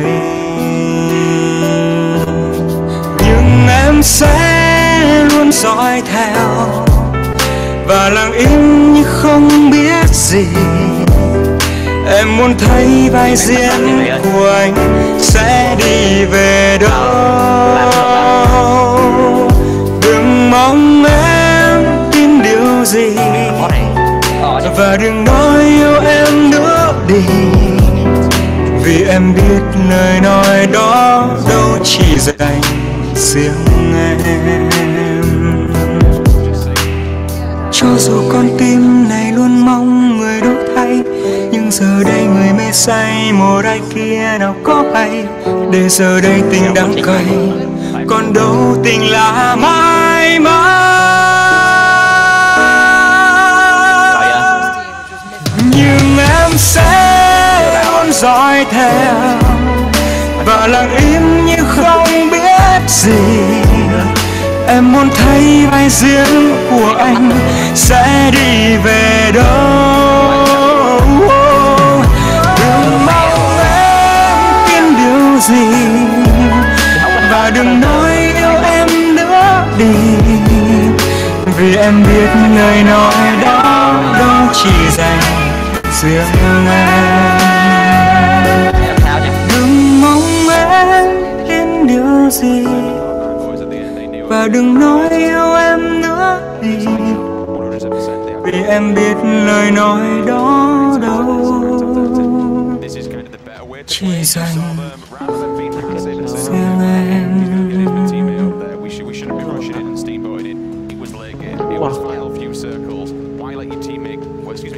Sao thắng? Thế bây giờ nó tắt đi cửa lùi này luôn.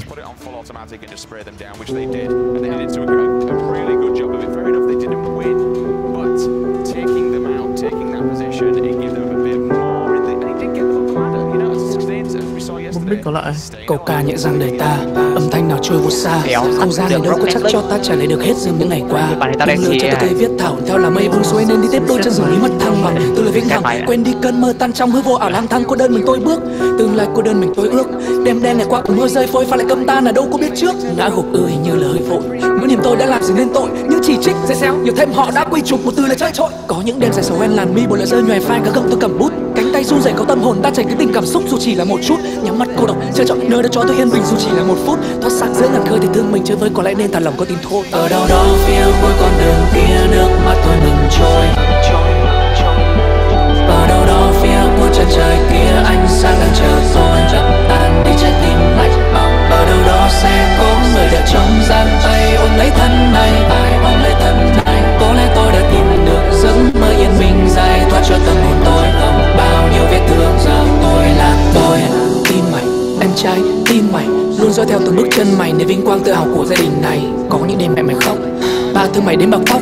Động lực nó không cho phép mày chùn bước trốn chạy. Đó hỡi thằng ngu kia đứng dậy đi, mạnh mẽ cứng rắn đứng lên và qua thất bại. Sống chung với những điều không thể thay đổi khiến tất cả trở thành vô hại. Nào thức tỉnh đi, bật tung xiềng xích cho trái hết đam mê và thể xác. Quay lưng sang tay em chọn bầu trời yêu thương nhìn lại chẳng được để thấy mình là ai. Tương lai cái mai solo trên bờ vai được một lối phân vân về đâu. Đam mê thì ta để cao ta về tỏa cho nên suy tư chìm sâu. Cảm ơn tất cả trên ngại, cảm ơn mọi sự thất bại đã tạo nên một con tim và sự thể trên một trận ngày hôm nay. Ở đâu đó phía cuối con đường kia nước mắt tôi ngừng trôi. Ở đâu đó phía cuối chân trời kia ánh sáng đang chờ tôi dập tan đi trái tim lạnh bóng. Ở đâu đó sẽ có người đợi trong giang tay ôm lấy thân này, ai ôm lấy thân này. Có lẽ tôi đã tìm được giấc mơ yên. Chạy vào mà chơi. Nạp 100.000 thẻ vào mà chơi. Mẹ tự dưng hôm nay lại thấy Momo ra ngoài này. Chơi ở đây được cái gì không? Tiền. Mày có tài nhiều không? Tao ăn từ 100 lên 400. Rút lại được mà đúng không? Rút như thế nào? Nó đưa kèo điện thoại. Hoặc là bán cho bọn đại lý. Bán cho đại lý mua. Không đại lý chính thức mà. Gửi tiền không? Gửi tao 100.000 đi, hoặc là gửi lại đâu. Để tí xem mọi bán như thế nào.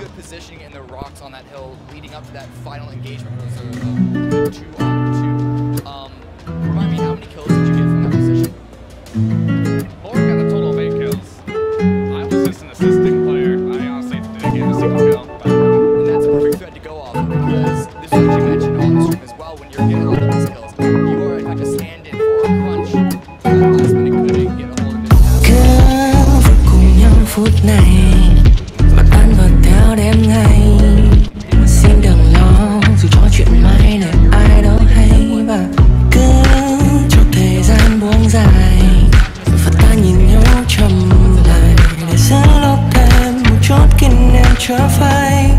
Về nơi đâu có ánh nắng đi lang thang cùng dấu chân mình. Về nơi cho ta say đắm khi lan man tới những tâm hình. Cùng trao hết thanh xuân cho những góc đường bụi bặm. Đừng chạy theo những lo toan cho mấy cặp đường vội sáng. Để ta được nghe đôi nốt lắng khi hoàng hôn buông rơi. Và xem màu đêm tao còn là sắc màu đen nóng không gian. Giờ lại tan vào trong mơ. Cause this moment is my treasure. Cause this moment is my treasure. Cause this moment is my treasure. Cause this moment is my treasure.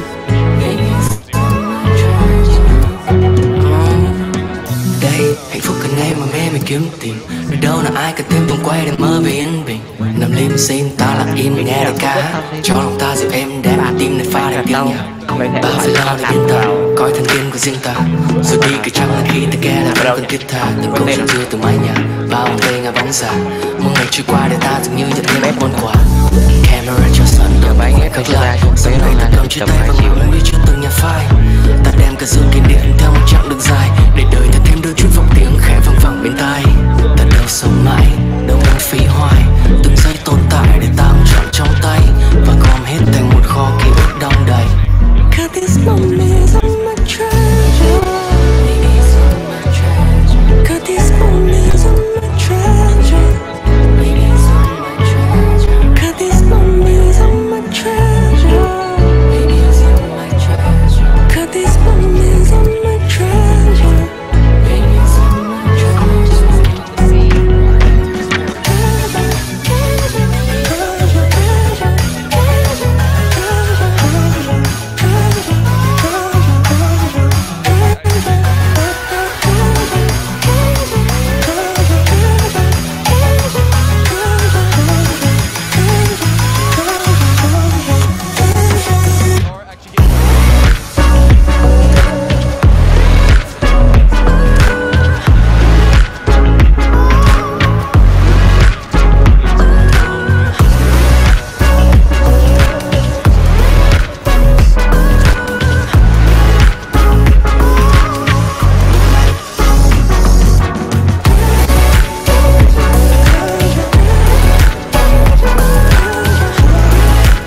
top 4.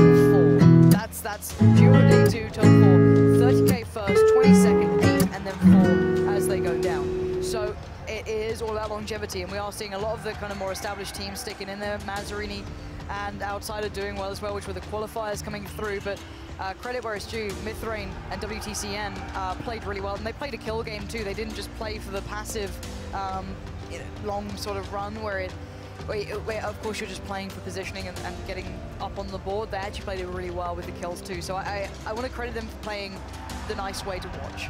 Now, you don't have to do it. It's actually pretty risky, but they actually did play the way I enjoy watching the game coming out. I think Cloud9 as well displayed a lot of what you like to see if you're a third-person fan.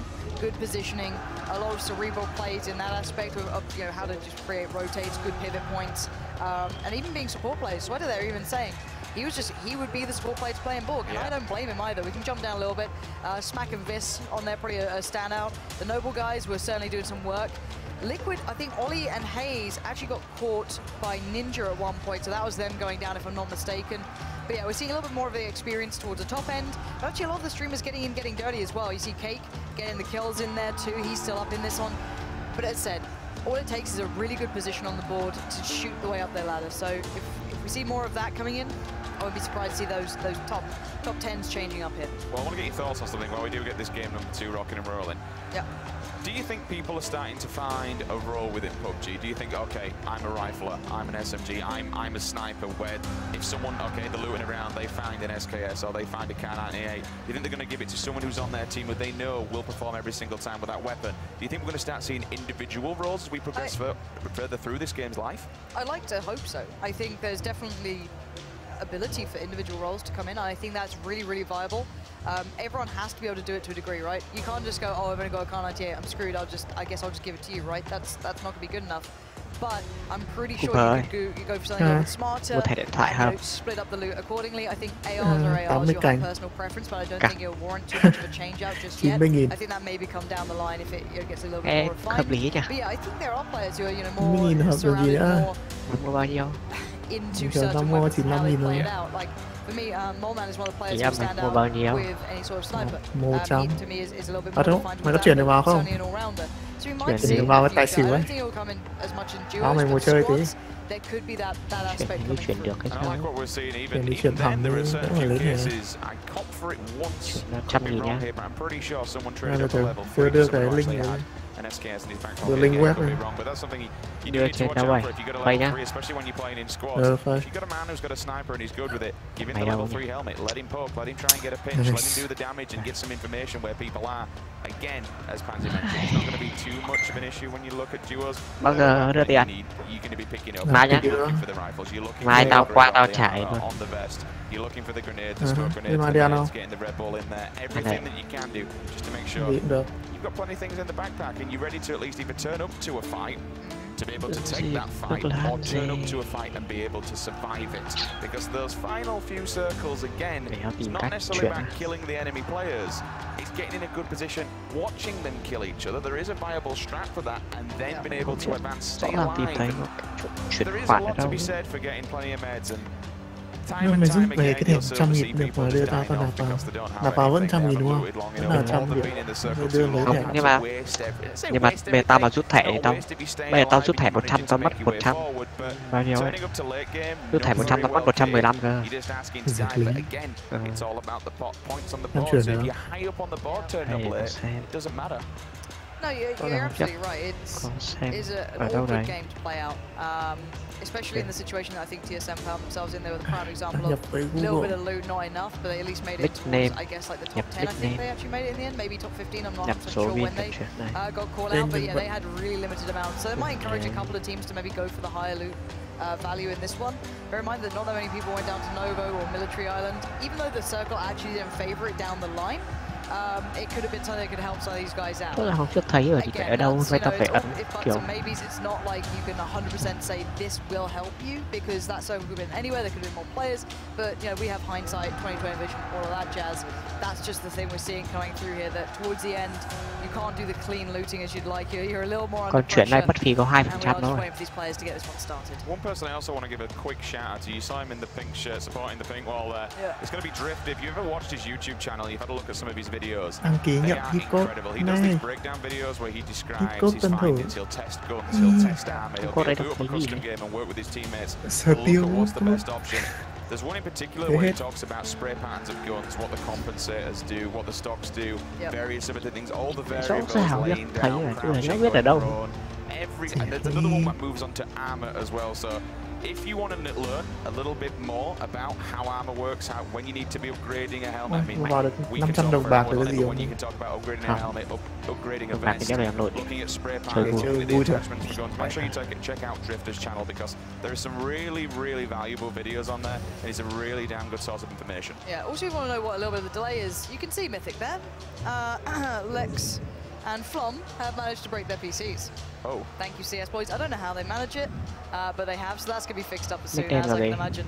Might just take a little bit longer to get this one started because of that. So, blame them.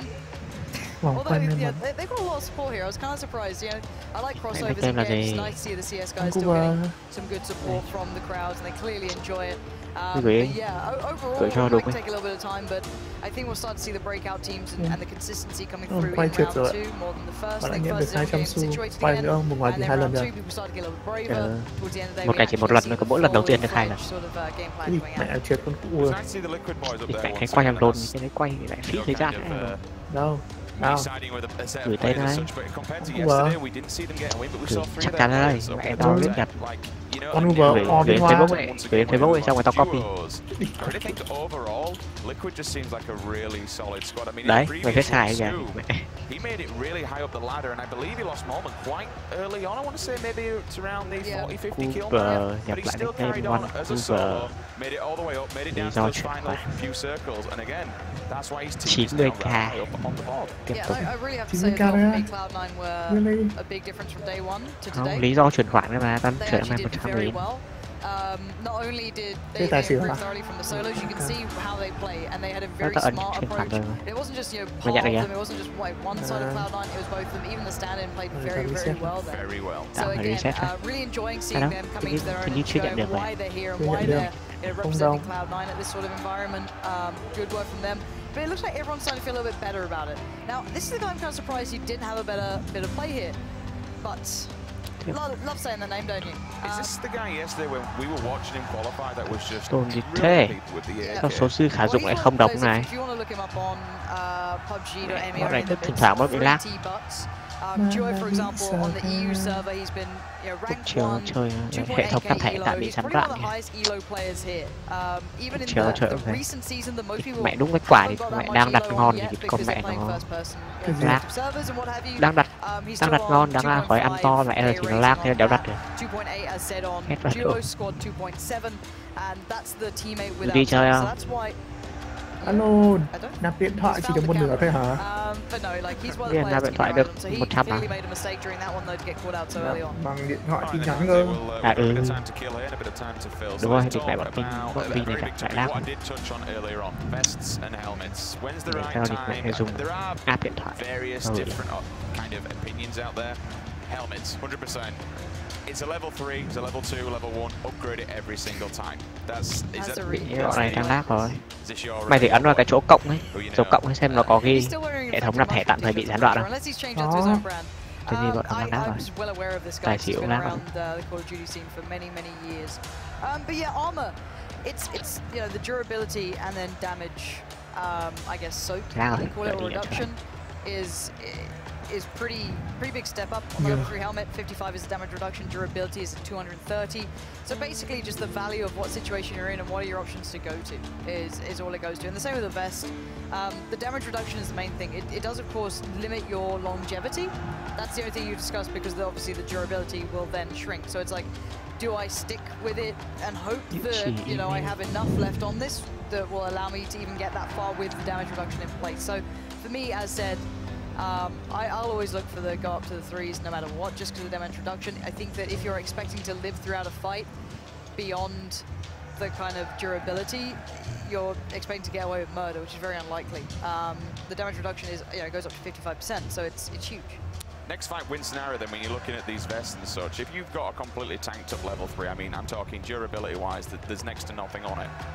Are you looking to downgrade, excuse me, to a full level 2 so you can at least keep surviving in these fights and take the next fight as it comes to see what you can upgrade off of? Yeah, I said situational. Nghe báo nạp VIP được giữ đồ này. Tôi là Gator. Đâu? Mẹ chơi bảo nào? BNS. Nhiều trời nữa. Mày đặt từ đâu? Cái thằng trong BR2 nói.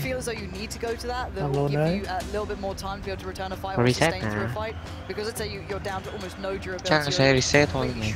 Mấy thằng này cứ sần sồn lên nạp VIP được giữ đồ. It's things like targeting where to shoot opponents. You have free shots. If you need a level 2 helmet or above, you're stuck on level 1. Don't shoot them in. Giữ đồ thì mày khỏe vách cá lòn thầy. Even when the people are knocked out, people rush for that kill. If they're inexperienced, especially. So take your time. Go for the body shots if you need the head armor. Headshots if you need the body armor. It's pretty basic. Also shoot the legs as well. Yeah, I mean, you see the amount of times people go down, you'll just see them like rushing in there. Okay, I want a free kill, but don't. He could have valuable gear on there. Go for his arms, go for the legs, especially if his teammates nowhere to be seen and you do have that time, but you do obviously have to remember he's not dead, he's crawling around, he's going to have a teammate flying around. Nạp VIP 1 triệu được giữ lại đồ. Personal preference, there'll be said about it, and it's a big discussion, a topic that we obviously will get into when there is more time. For now, I believe we're going to throw it down to another interview because we've got Cameron on the floor. Cameron, over to you. Nghe nha. Chơi đi. Sắp full rồi, thì bên mình làm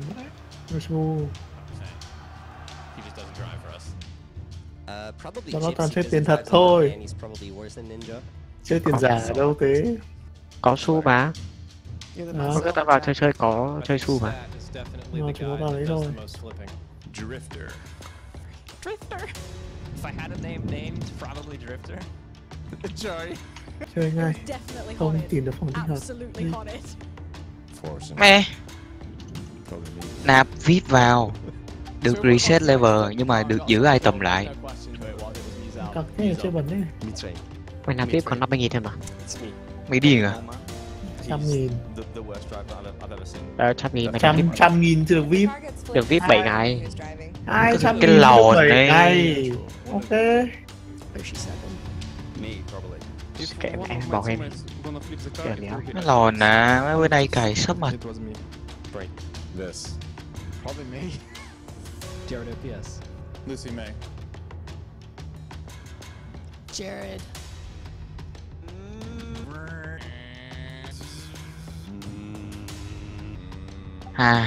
Ví dụ kiểu mấy cái weapon mà nó từ phó bản ấy thì không được giữ, còn weapon mà kiểu như con chết trong inventory thì không lại được giữ của bờ à. Ok. Đó. Cái cây kiếm của ông không bị gọi là xóa, hiểu không? Nếu ông nào VIP. Con cặc thế. Play to win quá luôn. What happened? Bỏ bên ra. Fucking play to win, hôm nay là kèo đấy. Ok bạn, mua thẻ không ta bán cho này. À không, đéo rút được thẻ, đéo rút được thẻ sò. Đéo rút được thẻ Invitational. Mày điên à, mày lấy thẻ điện thoại được mà. Nhưng mà thẻ điện thoại nó bị được ít hơn. Ít hơn mỗi có 20 RP thôi. Vậy là ít hơn. Mua tao cái mình may chả. Không hết rồi, mẹ tao có 400 thôi. Sao mà tao mua cho cả 2 thằng nữa. Bây giờ tao mẹ chuyển sang Cuba là tao còn 300. Và tao vẫn không chuyển được vì nó vẫn đang lag. Nhiều lần. Far away from everybody so I can loot up and then go to the late game. Military zone. Right in the middle in Rosshawk. Georgia Paul on the shipping crates right there. I feel like it's one of the easier places to control. Tàu nhanh em case server SSD bị mốc. Mãi. Pachinki. Leap of School. Novo. Favorite place to land is. Em sợ SSD mốc ạ. That'd be Georgia Pool. I really like landing in Pachinki. School. My favorite place to land is military. Mốc luôn đó nhiều. The best thing about PUBG is winning games. The rush you get is so addictive. You just want to win every game you can, and it doesn't get old. There's so many different ways to do it. Best thing about PUBG is just the adrenaline rush you get. You have one life. Heo khô cháy tỏ. Gotta wait for the next round. That you Yeah, have one let's see life, that. and if you make a mistake, it's over. The variety of weapons and just how different every game is gonna be. Tự dưng nhìn mẹ cả chị Hữu không sao, cả tối không sao thì mày vừa vào thì nó lag. Nó biết là tao vào là chúng nó mất hết tiền rồi, chúng nó đỡ dám cho tao chơi. Similar, but pretty much every match is different. No matter if it's game over 100 or 1000, it's every time exciting. Tao không chơi cái gì. Một con đéo cho tao chơi. Lag mà. Chơi cơ mà. Lag thì làm gì có thằng nào chơi được. Nó như phòng 14 nào chơi này. Jump straight in, shoot everybody. It's good fun. Pro thì vào đi. Tao vẫn chơi được này, tao chơi cái gì đấy? Đi mẹ, tao vẫn chơi gì nhỉ? Liêng, tài phải chơi liêng. Nó không có tiền không chơi đâu, chúng nó toàn chơi tiền thật thôi. Không có. Mày tạo phòng tao, mày chơi tiền lên. Khánh chơi không? Không biết chơi. Tiến lên miền Nam mà không biết chơi. Kidding. Không là chỉ có tính năng tạo bản phim.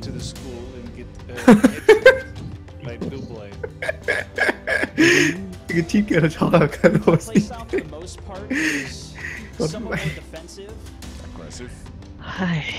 Pokego, really? Pokego là cái trò để mẹ game slot cái gì.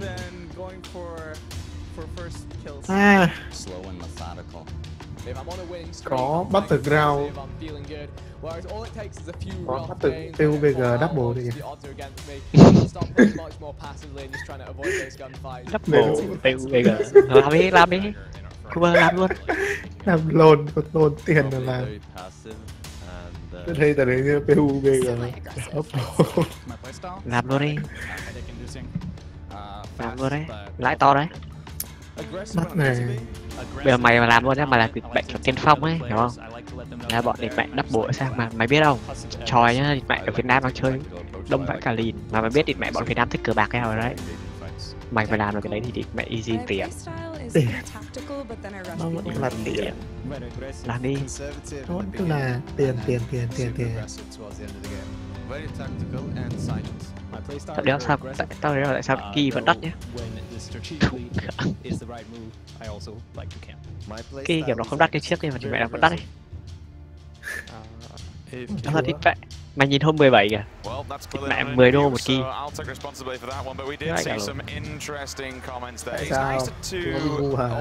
11. Hôm 11 cái luôn. 11 đô. Đây hai mẹ hôm 14 này, mẹ 11,49 bán 25 cái à. Tại cả luôn. I want to go to school. I want to get stuck in. I preferred it. That was my favorite. It was interesting. I also liked when people took it. Tao biết là có một số nước thì mua trong game nó bị cả thêm phí nữa thì đắt, nhưng mà nó sẽ không thể đắt được đến thế hiểu không? There is actually a person in ESL that does lots of Crash class, and it is a bit of a meme now, to be honest with you. His name is Oliver Bricks, and he does a lot of social media. So if you do know Oliver Bricks, make sure you tell him that he's a terrible car driver, should never drive ever again. And speaking of social media, use the hashtag Battlegrounds to let us know who you think is going to be walking away with today's win. We've already seen the first couple of games, well, trying to say the first game go down, but a couple of very different players showing us some ability. Well, that's not a good sign, is it? Yeah, don't put the camera on it. Oh, good choice.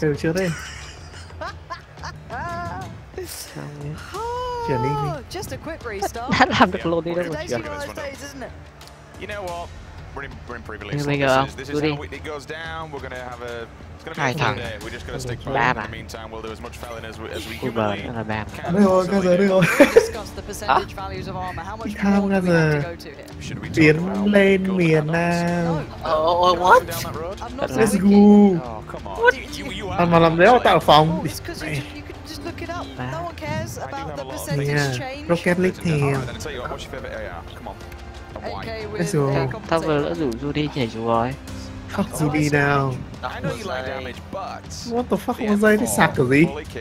Tôi sạc một giây sạc, một giây data để lắp cái tay cầm data 400. Chơi ngọn chuột là phí. Try Yeah. look for its own solar eclipse when you start shooting that thing. Yeah. But this is when you get your players like Brick, for instance, who can control that spray. And as you mentioned, I mean, he does a hell of a lot of damage per bullet. And if you can control the spray, you can keep your reticle over the person's body. The AK will just totally totally shred people. So I'm with you, but yeah, I'm not very good at aiming, so I'll go for something that has a bit more stability. Yes, but people underestimate even just like the flash hider, because it actually does change recoil on the horizontal, vertical, and general. It just doesn't change the spread change. It's not quite as drastic. Like the recoil pattern change is nowhere near as much. I think it's like 15% less, something like that. But essentially, it's still pretty good. People underestimate the flash hider, but you're seeing a lot of players here obviously picking it up on a regular basis. They just know how to do it. You know, it's a habit now. You can see them dropping in. So hopefully, this is the one that will actually get it working out, and we will be seeing these guys dropping in. I'm not 100% sure. I just see the no. I got We'll get 1,000% confirmation this time around. So before we had a little bit of a hiccup at the start, but now we want to make sure that all the players are happy, everyone's happy at home. Again, you guys, thank you so much for watching. No matter what platform you're watching out there. Obviously, people were speaking to them earlier on, getting some feedback and whatnot. Feedback has been great so far. A lot of show of support, a lot of feedback, a lot of critiques. It's what we need. We want to get the best viewer experience possible at home. It's a wild game to cast. Anything can happen at any moment. I think that goes for the players as well. You need to be able to just hold any situation that's kind of given you on a play. No red zone in play this time, because it's kind of making it a little bit easy. Well, it's one less thing to worry about at least. But everything else that goes on in those later circles, it's just as manic. Yeah, I think the thing with PUBG is that it's a constant state of awareness. You can never actually let down your guard, which is always enjoyable. Like the amount of times you'll sit there and get frustrated at yourself because you kind of didn't check that house as well as you should have, or you didn't enter it as with a smart idea of breaches as you should have, or how many times you get caught off guard. It just makes you kind of constantly aware of what's happening around you. While we're waiting, I'm going to have a look at the hashtag, because you know what? You want to get people involved with this earlier on, make sure you use the hashtag Battlegrounds. We're still seeing a lot of TSM support out there. Yeah? Break predominantly as well. But keep behind Hayes. I like seeing Hayes getting the support too. Tweet your favourite player right now. Use the hashtag Battlegrounds on Twitter, and we'll see if Panzer can bring some of those up, and we'll see where people are actually game go P together. Live on stream while we are waiting. Go P. Oh my God, we not were, but we go P together. You know, we P alone. Interesting circle on the previous one. We can P together. Down, unfortunately, military, but again we saw the tomorrow coming in from certain players. No money. Make sure you got the meds, make sure you got the ammo. Unfortunately for some, it didn't work out. Mình mới ăn 300.000. Hồi xin 300.000. I really do fancy a milli circle. We've not had one yet. We didn't get one yesterday. I would love it just to end smack bang on top of military base and just see how this whole thing goes down. Anything. We haven't really seen much melee action, which, if you're playing at home, you usually do, even for people going down there to loot because of where the planes have been. Do you think this is just how people are playing in this environment? They're not willing to kind of go out of the comfort zone, so to speak. They just want to really play it safe and stay around the middle area.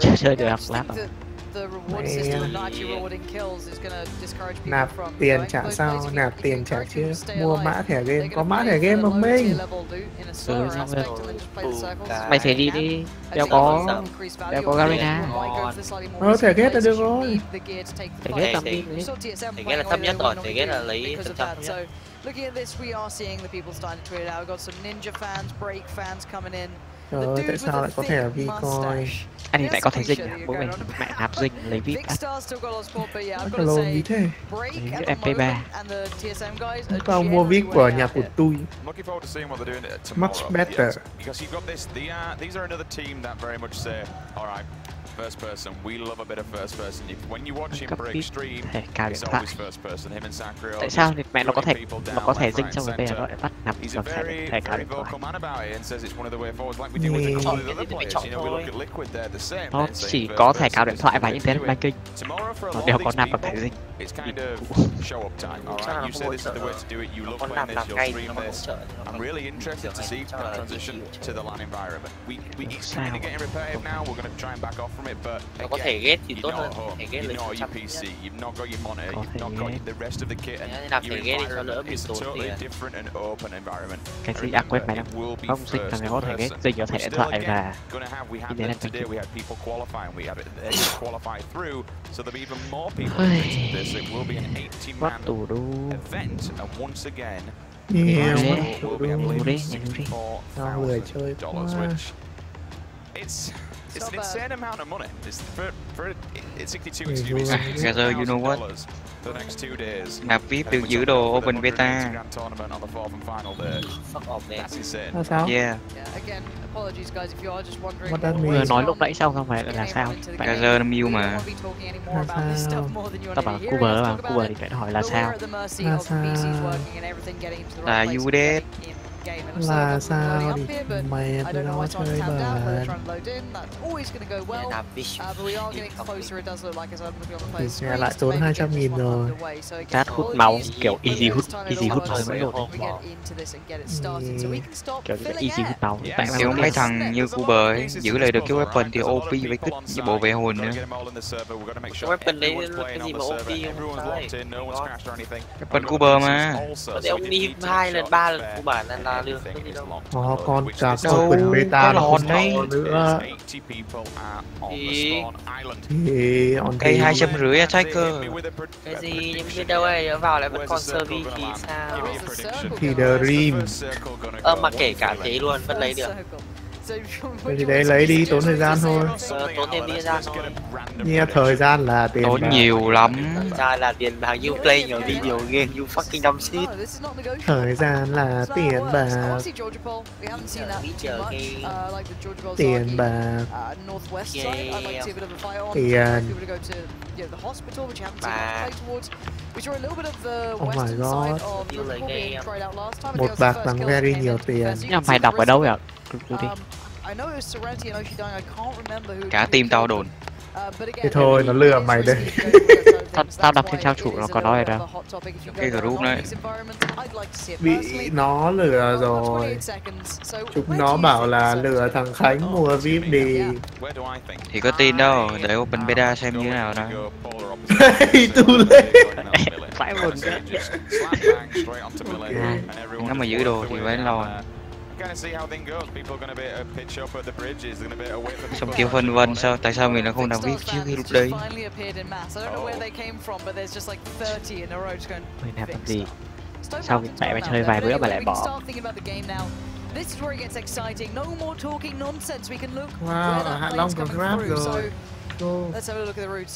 Bây giờ Hạ Long béo ấy luôn. Grab ID. Thế con mẹ sẽ đạp Hạ Long béo có nhiều biết. Được rồi này. Đâu? Được rồi này. Yeah, let's go. Nét đung xăm tài xỉu. Grab. Uber. Hello back. Grab. Let's play xăm tài xỉu. Wow, do it. Yep. Good. Yeah, we playing. Yeah. With your bro. Hello, what's up? Only 90,000 for 1.000 vin. À, for 100.000 vin. Anh chơi tài xỉu anh Dũng á? Anh Dũng chơi mà. Anh Dũng thì ăn to vãi đái rồi. Mấy hôm nữa, mấy hôm trước nạp vào cái gì nhỉ? Để test game bài ấy. Nằm 100.000 man mấy triệu xong ăn trên top. Game nào? Game gì? Chả nhớ nữa. Nói chung cứ toàn free điện thoại gọi rồi. Quá trời. Tài. Gửi cho mình. Đây, tao phải xác nhận OTP. Ông ấy bet theo cái con bot ngày xưa, ông ấy bet cho double ấy. Giờ cái con bot ngày xưa ông ấy bet là bot có cả xanh mà. Thì cái này không phải xanh thì còn dễ hơn nữa chứ sao? Không có xanh còn dễ hơn mà. Mẹ ra tàu thì ông cũng chết thôi chứ sao? Phải nhớ cái con bot ngày xưa ông ấy biết không? Phải đến ô từ mấy thì mới bet đúng không? Hoặc là tỷ lệ chết rất là thấp. Ô từ mấy thì bet really? Ý là stack từ mấy. Stack từ mấy thì bet rồi. Tao bet tao thấy mà mẹ tao bet thấy mẹ nguy cơ ăn cất là mẹ tao bỏ. Tao thấy cái này nó đéo khác double là mấy. Sửa tới đấy, nhận được chưa? Rồi thấy rồi. Hôm trước ông ấy ăn đâu triệu mấy xong vẫn còn 800 trong tài khoản từ 100.000. Bạn cần rồi. Xong rồi ông thua hết rồi sao mà. Đâu? Thế đâu? Rút được một đồng. Tao Facebook bóng bảo thế. để tao ôn in 100.000. Tao bảo ông rút một củ.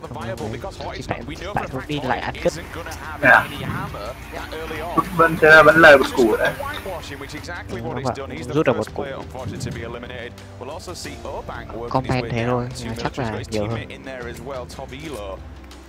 Ôi, tí thì sắp mặt lồn, mày béo con đi. Mày bet bao nhiêu ấy? Ôn in. Còn vừa rồi mày chơi bet à? Kìa, tao định ôn in xỉu. Và tao ngại nghĩ lại. Tao định chuyển hoa tài mà không lúc ấy hết thời gian rồi. Xem biểu đồ. Rồi thôi, 15. Hai phát 15 điểm này.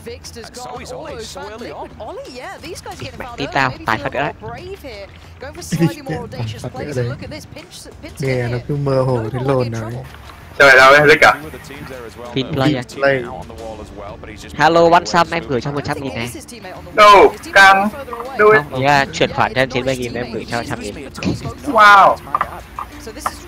Tao nghĩ là xỉu rồi Minh ơi, tao phải tài đâu. Tao bet 10.000 tài rồi.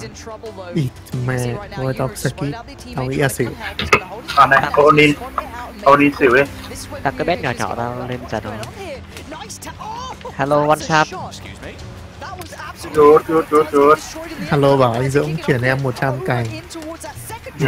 Mỏ đi. Lên. Hello, ủng hộ em đi nào. Chuyển cho em 90.000 rồi em sẽ gửi cho anh 100.000 win. Hay đánh poker, hello. Khoản của anh không còn gì nữa. Đấy, tài mà. Tài ghê. 13. Tài tiếp. Các bạn mày ấn vào cái ấy mà xem ấy. Ấn vào mày cái góc không? Mày cái hình tròn thì mẹ giống kiểu Steam ấy. Giống kiểu Steam ấy, ấn vào mà xem. Mẹ xem biểu đồ. Vì nó chuyên nghiệp hiểu không?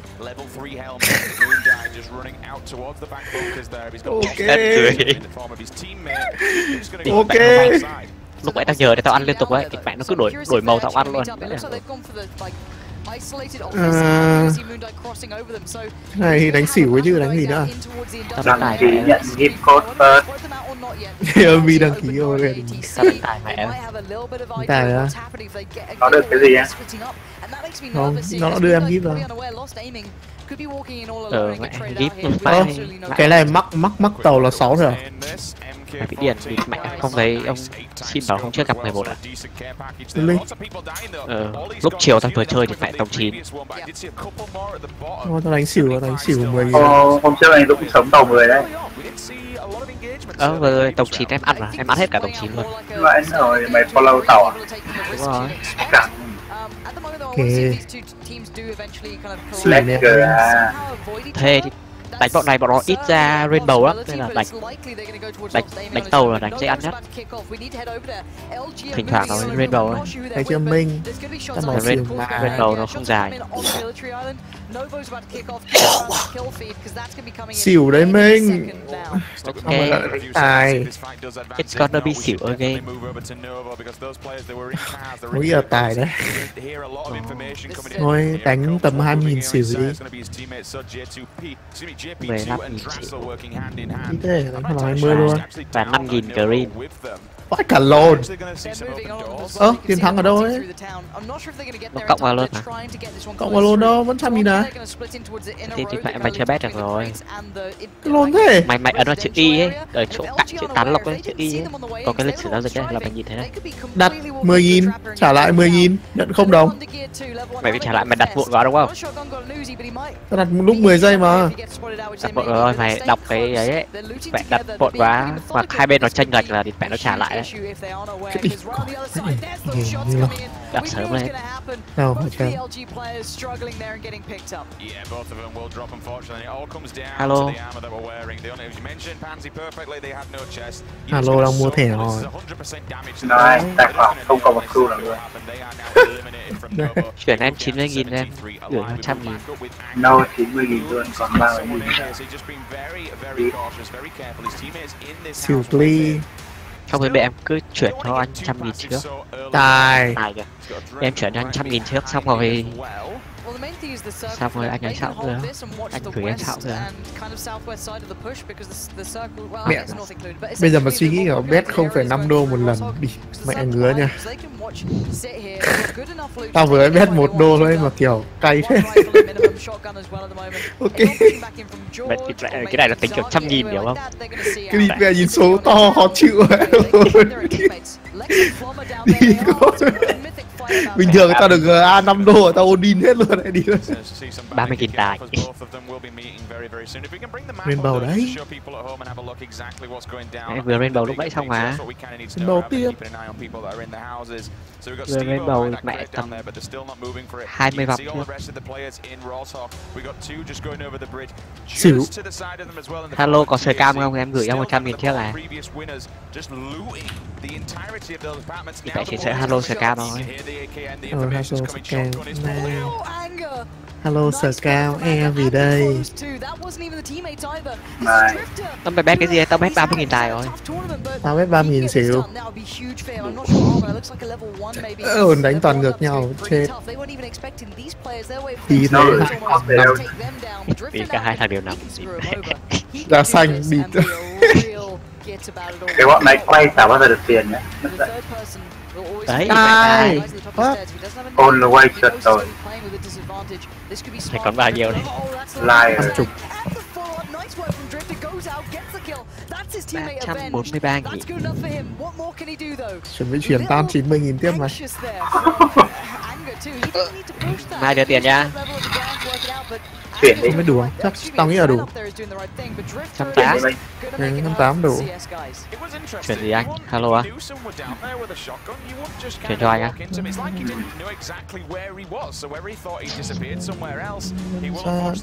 Người ta yên vui cùng làng. À không, hết đợi xỉu tiếp rồi đánh xỉu. Hết Rainbow rồi. Đợi xỉu ra đánh xỉu. Quả này xua ra tài. Không thể nó chả xua lắm. Quả bet nhỏ là tài. Nếu mà nó giống kiểu double hồi mới ra ấy thì tốt nhất là đợi xỉu. Bây giờ nhá, chói chặn train dễ lắm. Có ít khi train dài lắm. Bây giờ mày cứ đợi nó ra tầm 4 cái mày bắt đầu chặn tàu là mẹ easy. Hãy lồn, nó đâm cho nát người mẹ. Nói chung bây giờ đợi xỉu ra thì ôn in xỉu cũng được.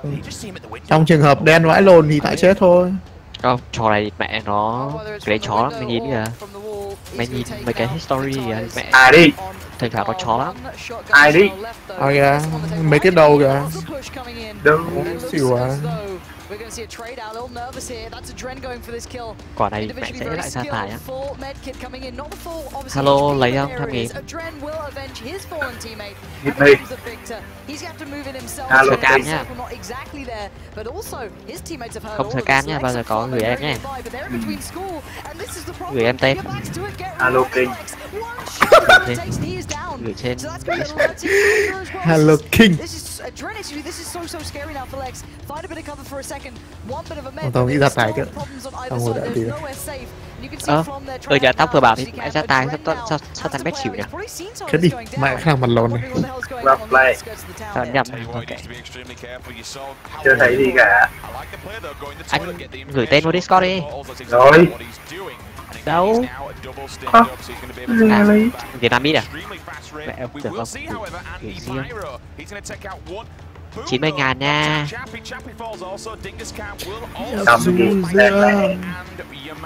Tao nghĩ là xỉu cũng legit đấy. Bảo gì cơ? Tao nghĩ là xỉu nó cũng legit đấy. Bảo hello bảo gì? Quên nghe mình nói rồi. Rồi. Đợi tí. Xác nhận OTP á. Mẹ đây, mỗi lần xác nhận OTP thì mẹ còn mất 500 đồng nữa chứ. 500 đồng tiếp. Còn 500 đồng. Why? Đấy chưa xỉu sao kìa. Thế là đợt thằng Minh là lên cùng với thằng Âm à? Hả? Cái đợt thực tập gì đấy đúng không?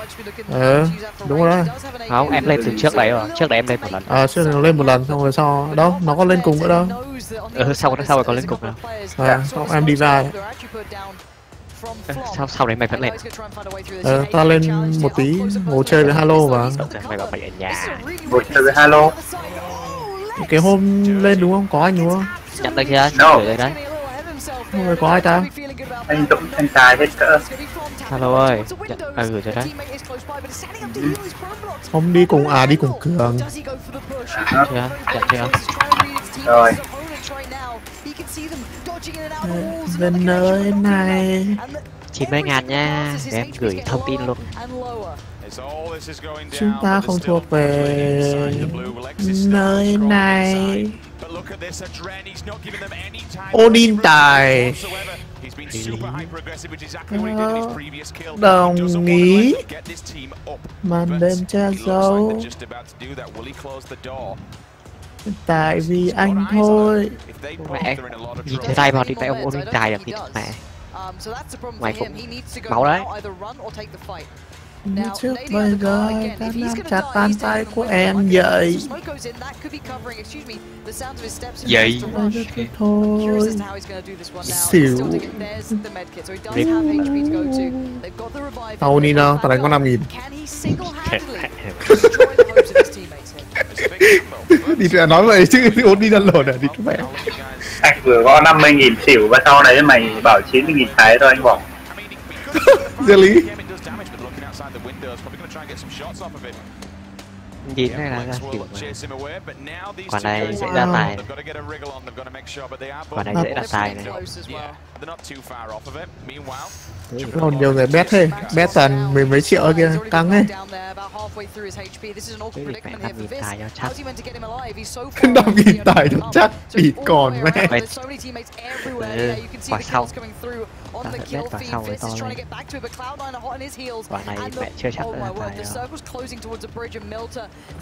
9 à? 9 thì...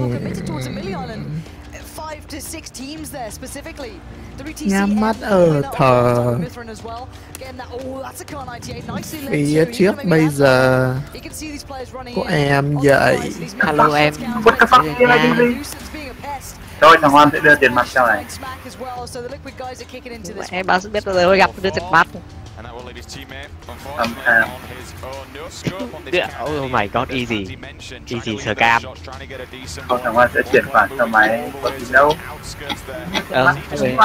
Anh chuyển nó scam. Anh chuyển nó Google đi xong rồi. Ok, anh chuyển sang scam. Ok. Thôi anh đưa AK của anh đây là được. Anh đưa mình 100.000. Mà đấy. Xỉu ở kia đúng. Anh chuyển nó Google rồi em lấy. Xỉu á? Tàu đấy, Onin xỉu. Onin. Do it man. Bao nhiêu? Onin 4.000. Tao hỏi là nó vừa quay ra bao nhiêu? 8. Chúng ta không thuộc về nhau. Không thuộc về nhau. Đã đặt thành công. Không thuộc về nhau. Sao chúng nó vẫn đánh xỉu ta? Địt mẹ để tao chặn tàu à?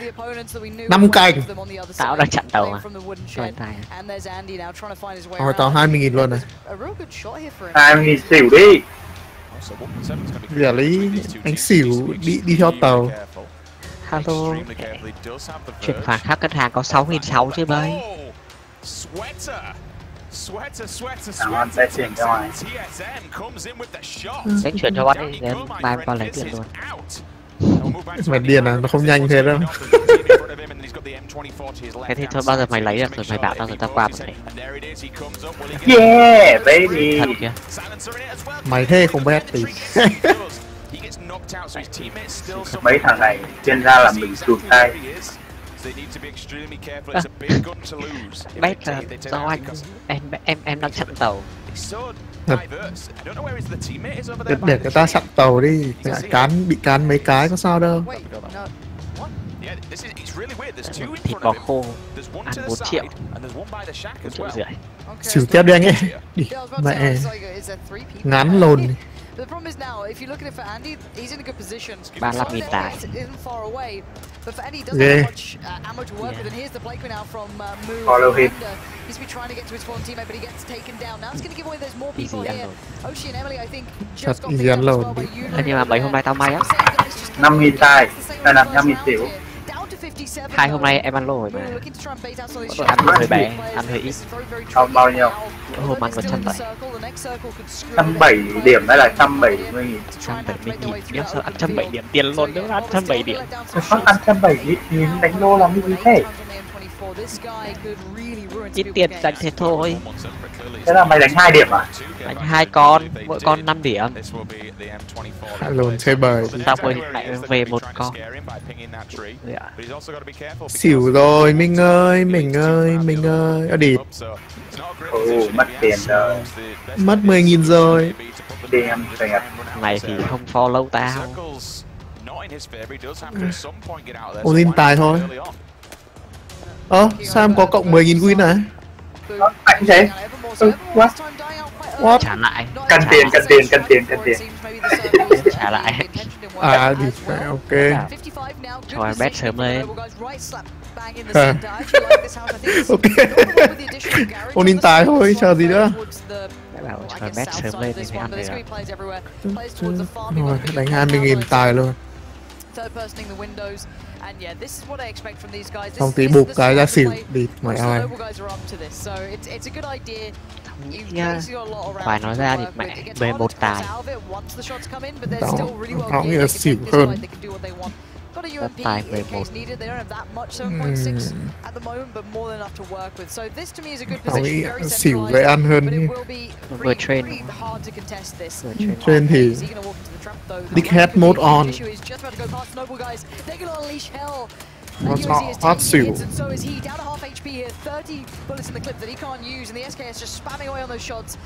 Cooper thấy ba Cooper lấy tiền halo rồi tao qua tao lấy tiền luôn thể. Còn lâu, tao chả biết bao giờ tao gặp halo. Thấy chưa? Mày quá khủng bé. Quả xua ra tài luôn. Xua ra tài luôn tí bục xỉu.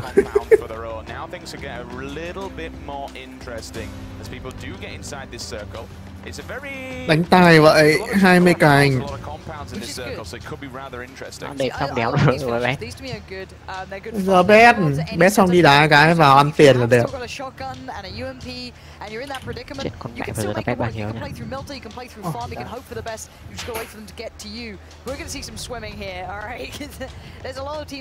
45.000 vào tài.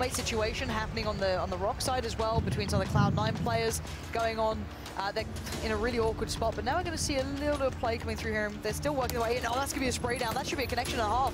That might have been WTCN, actually. I'm kind of curious if it was, because he had the suppress. He had the Car 98 on him as well. Looked like they're getting out of the position that I expect them to be in. But now we're kind of happening through here. People might be watching this angle, but they should be relatively well set. They should be in a good... Yeah, it was WTCN moving out of that position, but there's other players close by, and they gave away their spot here, but he did shoot, if I'm not mistaken, with the Scar with the suppressor on it, so he's kept some of that positioning up in the air, not giving too much away. And he's going to play in late on this hill, which is a nice idea. You keep your eyes behind you towards the north, and yeah, there's WTCN, there's the buggy we saw going past. Hello, đặt gì thế? Running double Scar as well, one with an 8 times, one with a 2, so he can get people up close and personal, or he can try and take some fights at range. Yes, it is, so he's just hiding in the defilade there.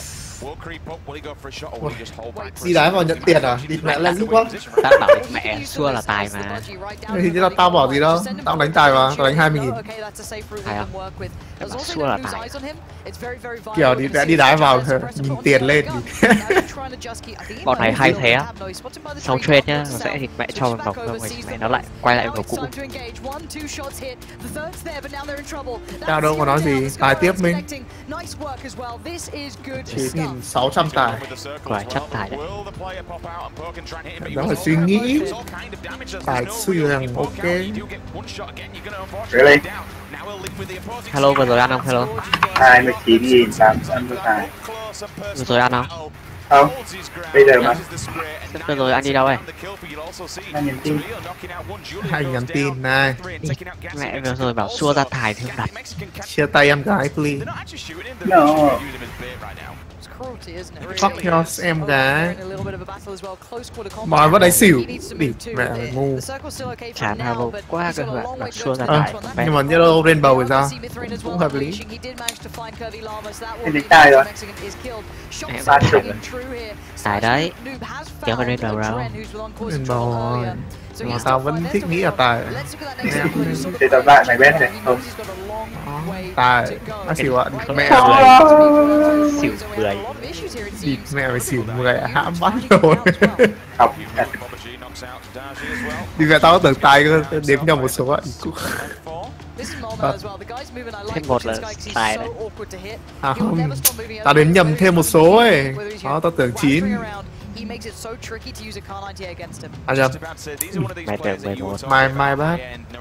Cái nặng là cái gì ấy? Thôi, nặng nó chỉ để kiểu nó không ra số luôn đấy. Xong anh vẽ phải kéo nó ra.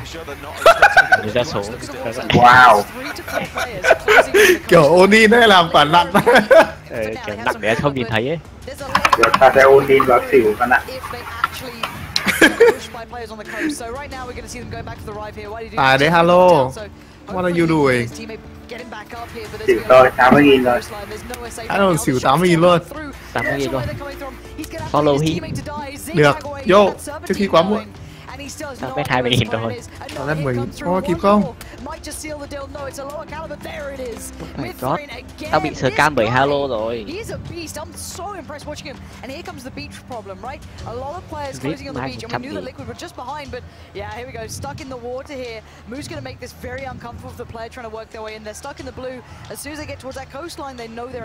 And of course, if he gets in trouble himself, he can back off and go underneath water. Scoom will take down. Looks like Moon Die 7's also fallen there. Point of view. Rip Halo. Just trying to take think shots at this player outside of the circle. He's going to be getting Quá buồn. 80 cành ngon. Ít Rainbow. Ít Rainbow. Chặn tao đi ha. Chặn Rainbow. Dream. Tao chặn Rainbow rồi. Wow. 40.000 tài. Wow. Hello, Brock nè. Chết nhanh đấy. Gửi tiền tham.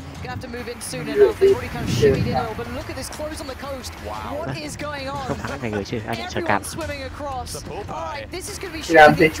Em report lên sếp. Report lên sếp anh bây giờ. Ông nghỉ việc rồi mà. Wow.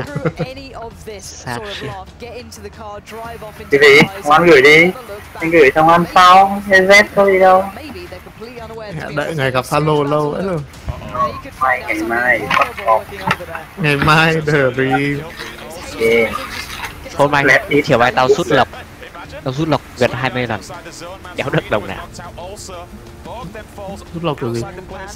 5 phút nó cho rút một lần à? Không, mỗi lần phải bet hơn 20.000 là được rút lộc. Rút lộc có được cái gì? Được pin. Really? Thế là bây giờ anh được rút đúng không? Rút may thì mới được rồi. Còn lại còn đen. Đấy, tại sao tài này? Yeah. Cửa ra 10k tham. Ông còn đang cầm 90.000.